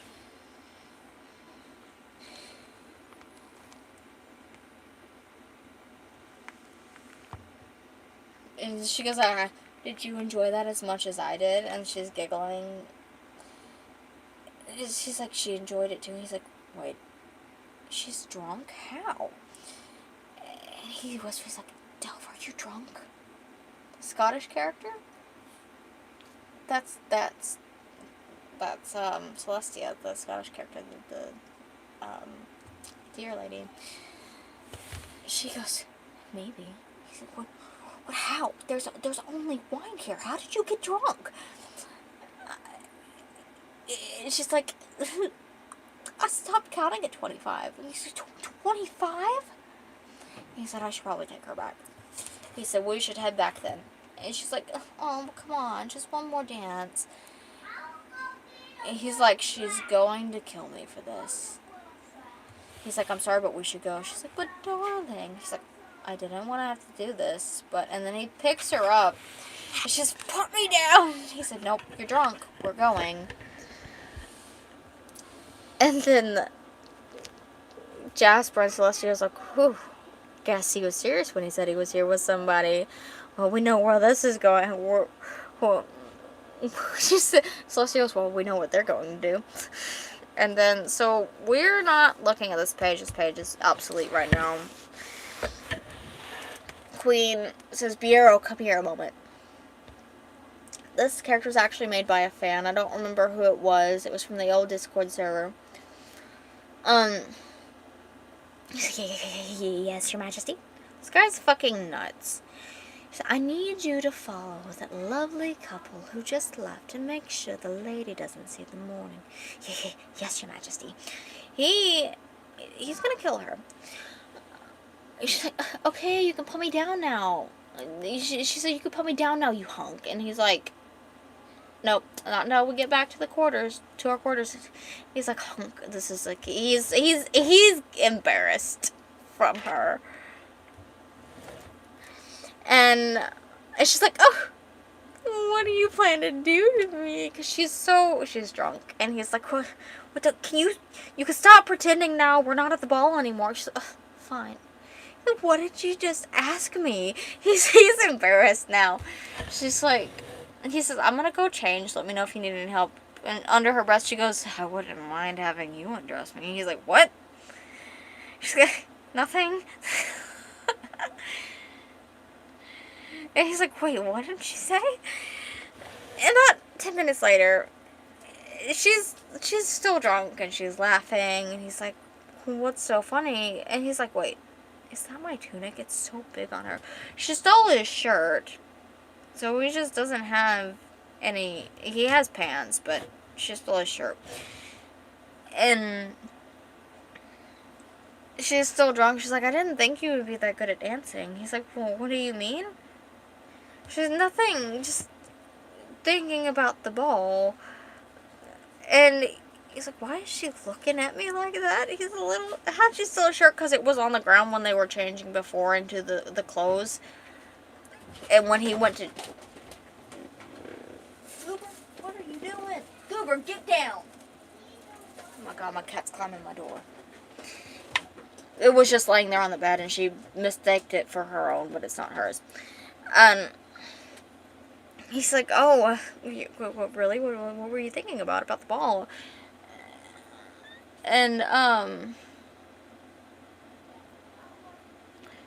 oh, I read this page before. This page was after this page. She was like, I didn't think you would be that good at dancing. He's like, well, not dancing, at acting. I didn't think you'd be that good at acting. He's like, what do you mean? No, not while he was wearing it. That would be funny, though. Hey, yoink, this is mine now. He's like, she said, I don't know, you just seem so genuine when you complimented me. He's like, he's trying to talk to her. She's like, I'm so stupid, I almost actually believed it. And he's like, about that. He's trying to tell her, like, she's starting to get emotional now. Because she's drunk. And then, so she still continues talking, and she's like, I'm sorry I'm crying, it's just even though it was an act, it still made me feel like I was important. I feel dumb because I know it wasn't real, because she's drunk, okay?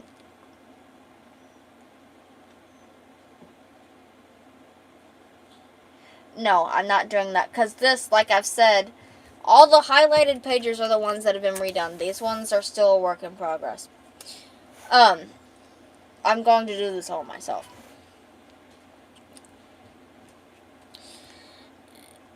And so in his head, she's like, I need to tell her that I wasn't pretending. He's like, Delph, I wasn't acting. You are beautiful. And she's like, well, what? Miss Minnie Mills and that's asleep doing this. Me too. I've been working on this for like 2 years. I'm not hiring somebody to redo it for me because that means they're going to get a share of my own work. I'm not doing that.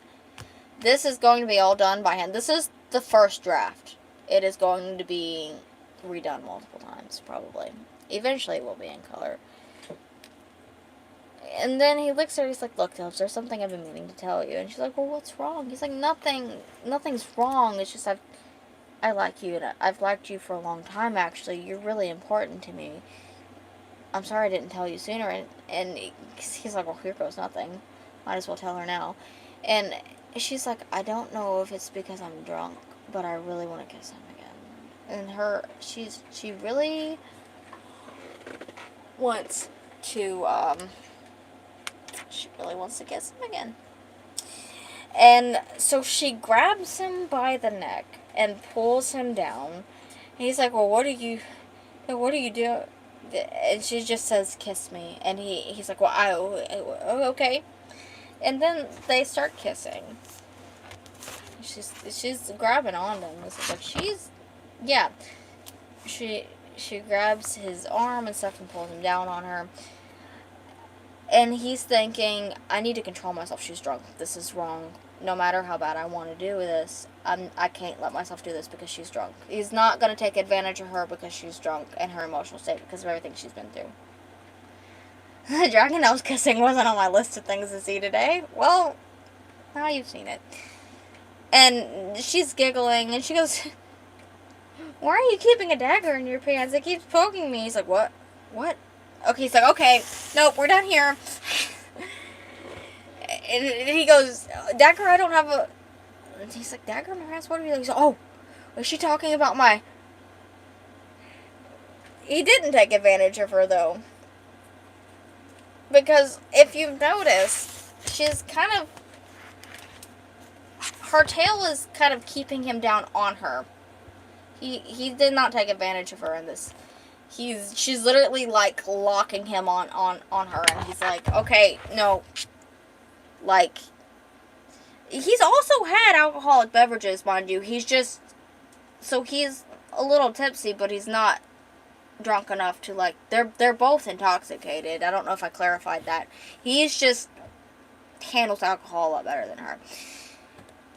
And he's like, oh shit, I didn't even notice. And he's like, he's starting to realize what she's talking about, and she's like, Kel, did I say something wrong? I'm sorry if I'm upset. He said, no, you're okay. I'm not upset.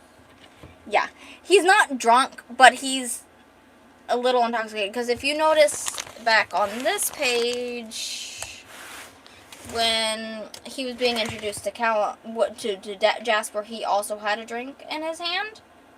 And mind you, this wine, it is fairly strong. That's why she's so fucked.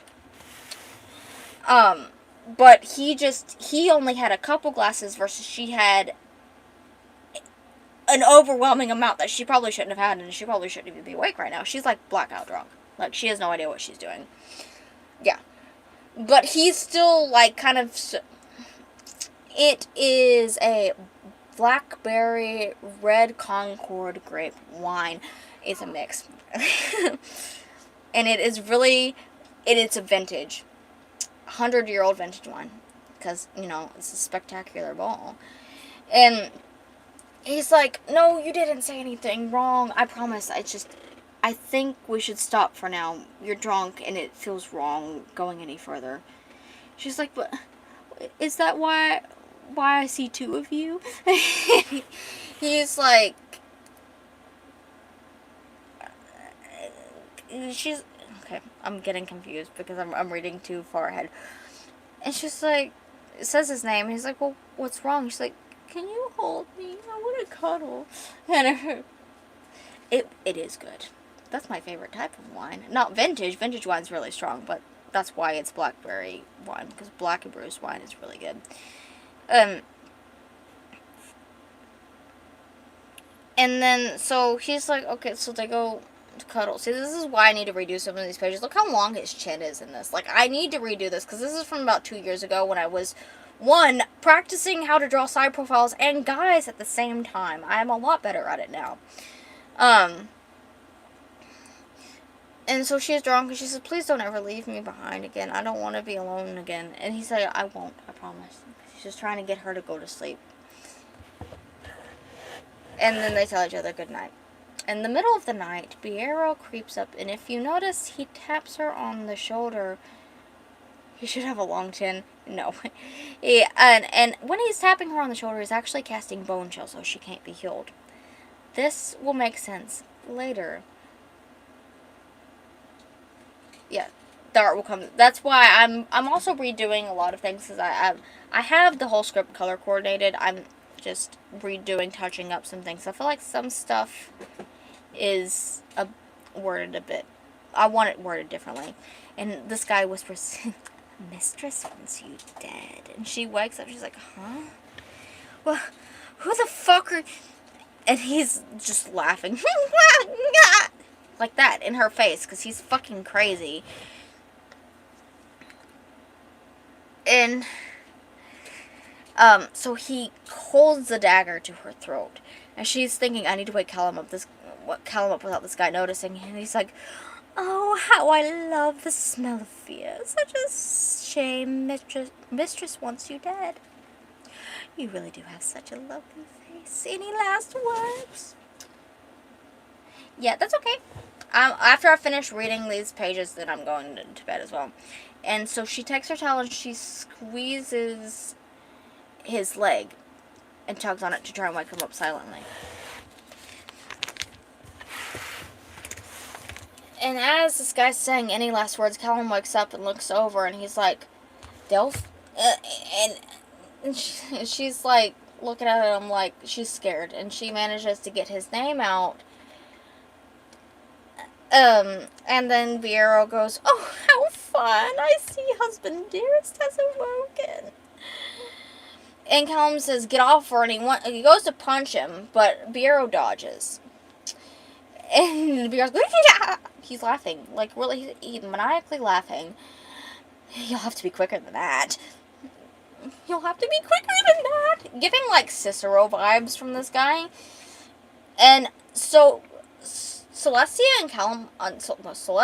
and Jasper are actually passing through the hallway nearby, and they hear, get off of her. And he's like, Celestia, do you hear that?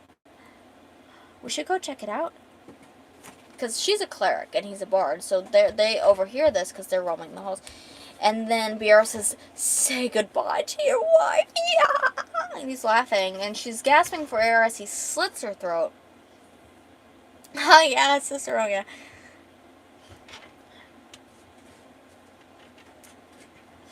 And he says, Delph, no. Like,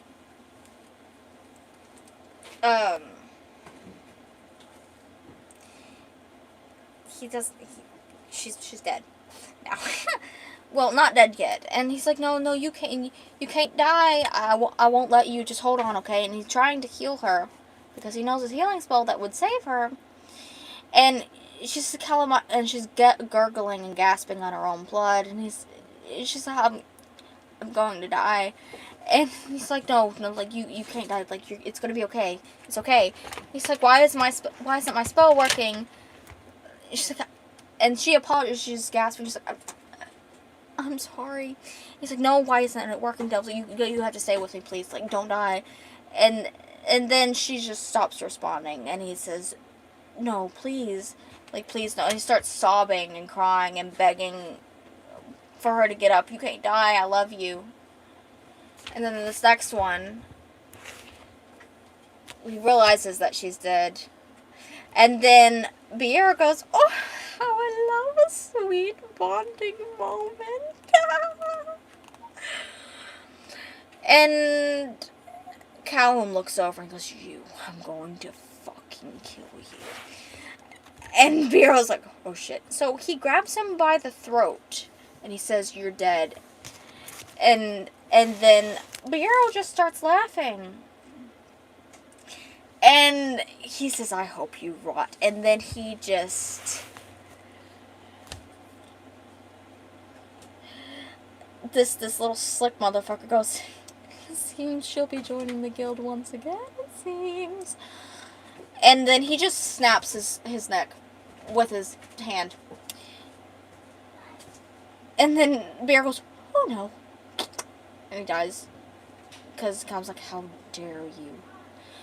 How dare you? And then he just slams him on the ground. This guy's like a puddle of mush now.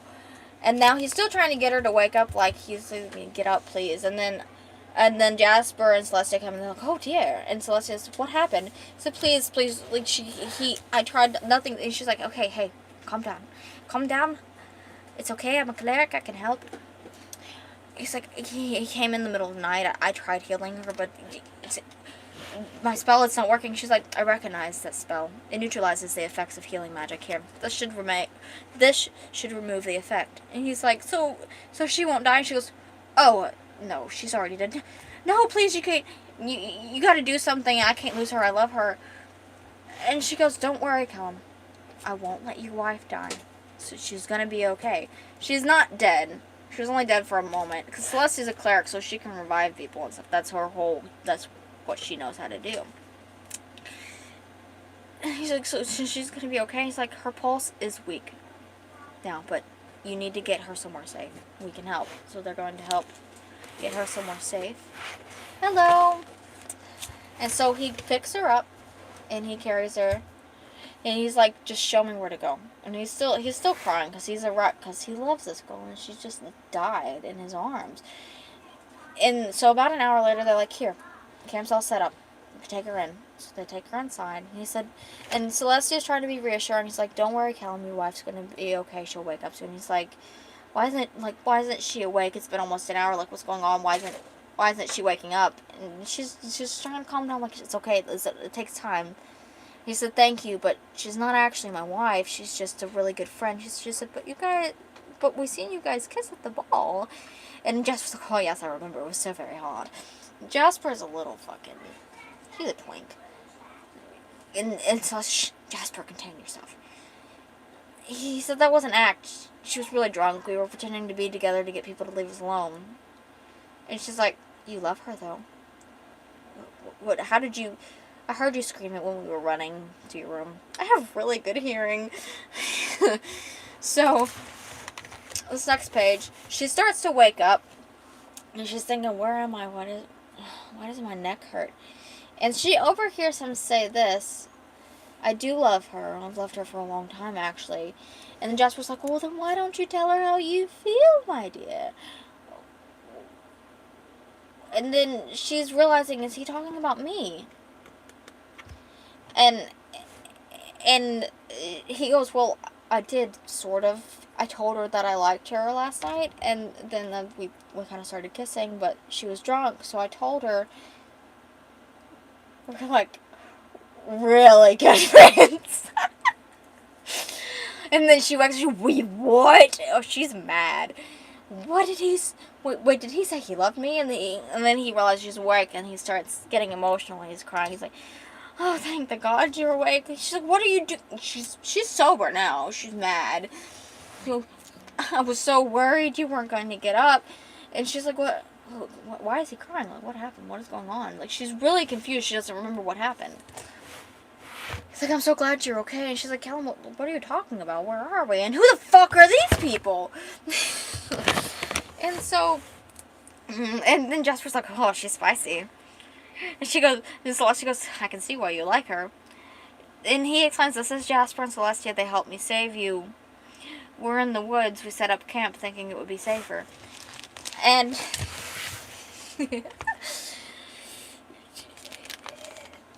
and he tells him to shut up, because when Celestia mentions we can see why you like her, she's like, what? He said, nothing. What am I wearing? Is this your shirt? And he's like, she said, did we? He's like, no, we didn't do anything like that, I promise. We just made out. And she's like, what? Then why am I only wearing your shirt? So she's just like, what did you do to me? Why am I only wearing your shirt? Like, he's like, because you were really drunk. And that's what you decided to put on. You said that you had over 25 glasses of wine, and they're like, 25? And Jasper's like, he's not lying. You were all over him the ball that night. I thought you were going to rip his clothes right off of him. And fucking Celestia starts laughing. Yeah, and he had to carry you out. And she's like, she's embarrassed now. Like, what? God, I'm an idiot. I'm so sorry, Callum. I've never drank wine before. I didn't think it was that strong. He's like, well, it's not. Unless you drink, I don't know, 25 glasses. Also, you don't have to apologize. I enjoyed it. What? I mean, and then they're Celestia and Jasper looking at each other, and they're trying not to laugh, and he goes, romantic tension. And then they just start laughing, and then now Callum and Del were mad. What are you laughing at? Oh, nothing. And then Jasper starts laughing. Don't lie, it's so obvious. And then Callum looks at him, what are you implying? You guys totally want each other. Jasper, don't be... I didn't mean to be that blunt. They're still in denial, and they're just laughing. They're kind of making fun of them. The hangover would be wicked for a human. Good thing they're dragon elves. Yeah. Excuse me? And then Del grabs her dagger. And she goes, I suggest you shut your mouth. He's like, hey. We're not killing anyone. Enough people have died tonight. And she's like, get off of me. She's mad. She's gonna go attack them. And he's like, nope. And he picks her up. And she let's just all come down and go to bed. And she says, put me down. And then Jasper goes, oh yes, to bed. And then Delph goes, excuse me? And he's trying to calm Delph down. And so she bites his neck because he's not letting it. And he's like, did you just bite me? And then she says, come here, you fucking twink. And she grabs him by his hair and just starts fucking shaking him. He's like, Delph. And then he grabs her and he pins her to the ground. He's like, calm down. And she's so mad. She's get off of me. And then Jasper's like, oh my, you could do that to me. She's got a thing for Callum. And then Celestia's over here laughing her ass off. I don't know what a Mr. and Mrs. Smith situation is. And she's, stop laughing at me. Get off of me. And he's like, look at me. Like, look at me. You do realize I'm a lot bigger than you, right? Whatever, let's just go to bed. He's trying to calm her down. This needs redone. This is horrible. I could do this so much better now. I'm looking at this and I'm like getting the ick from how I drew these. And she's thinking maybe Jasper was right. This is making me... She's thinking maybe Jasper was right. This is making me... Nope, this is wrong. When he finds out what I did, there's a big reason why she's so hesitant to, like, fall for her feelings for him. And I also want it to be a slower burn romance. And then they're, like, spicy, and then they're just laughing. And he goes, I really want to kiss you again. And she's like, what? He's like, why did I say that out loud? And she goes, wait, did he just read my mind? Because she was literally just thinking about that. Why did they go from trying to kill each other to loving on each other? Spicy slow burn can be good. That's exactly what I'm going for. He's like, I mean, I did it. I'm so sorry. I didn't mean to say that. And she punches him in the chest. She's like, uh-huh. And he's trying not to laugh because it doesn't hurt him at all. And it hurts her. And he's trying not to laugh. She's like, don't laugh at me. I'm sorry, I can't help it. You're just adorable when you're mad. And she's like, what? And he says it's been a rough day. We should get some rest. Yeah, whatever. And then this is the page that we're currently working on. We have nothing else after this point, but I have released a little bit of teasers on my YouTube. So she's having another dream. And she's remembering stuff. And he wakes up. And he goes over to where she's sleeping. And he casts a calm spell on her to try and calm her down so she can sleep peacefully. And he doesn't want to leave her, so he stays next to her. And he also ends up dozing off. And he wakes up again to her screaming, saying stop. And then Um, she's murmuring, "Don't hurt him." So what? How many panels do you average a day? However many I can get done with, because I have a 4-year-old almost and a job outside of this. So I get these done when I can. These panels up this, I took a break for about a year, so this is really about like a year and a half's worth of work. Like, consistent working all together probably be a couple months all together on this, but over time developing story and stuff, it's been about 2 years. Because I've been hard stuck thinking about it before writing anymore, because I have my my dialogue right here, color coordinated for upcoming pages, what we've got going on. I pan it out beforehand before I actually write it down. It takes a lot of work. And then he does realize that, you know, she's kind of dreaming about him, but they eventually both end up falling asleep. And that's where we've got so far. But what I hope to get released soon, I'm trying to rework all the previous pages before continuing. These are the characters, by the way, in color. So this is Jasper, this is Delph, this is Callum, and this is Celestia, if you can see. I plan on releasing the fact that she's actually the one who killed his mom. And she has such a guilty conscience over that she feels like he should hate her. But she doesn't want to be without him because he's all that she has now. He's the only person that's ever cared about her and her aspects, so she's scared to tell him. But he's not going to care because he knows. Because at the end of the day, he knows that she was forced to and that she chose to save him still, and that shows a lot about her person. He doesn't care what she's done. He loves her regardless. But we do have a little bit of teasers if you want to see these a little bit. We got, Deer-headed girl. This is Celestia. That's the cleric. That's the person that saved her, kept her from dying. We do have this little colored version of that one panel I read before they kind of started making out. It's just tweaked the... This is them in color. I also have this little spoiler for Slow Burn. We got lots of stuff we're working on. And even, I did a detailed drawing of the ballroom scene as well. I plan on coloring it. We've got... Here's another little, like, teaser for possibly a tavern. Area. Character designs. Oh, where's her dragon? This is her dragon. This is her pet. We haven't got to that part yet either. We've got a lot to include in this. And then also... That's Celestia. There we go. That's Celestia. She's a phonic fae. She's 25 and she's 5'4". She's 5'4", but she's taller than Delph. Okay, she's 5'6", not 5'4". I put that wrong. I got them confused. Callum and Delph. These are two different characters. This is Gardenia and this is Spike. They're from a different... in the same storyline, different kingdom, lore. It all ties in together eventually. Ballroom scene. Look at that. I love this so much. I want to color it, but I don't want to ruin it. That was the redraw of the little tub scene, so that was funny. That's all we have up to this point.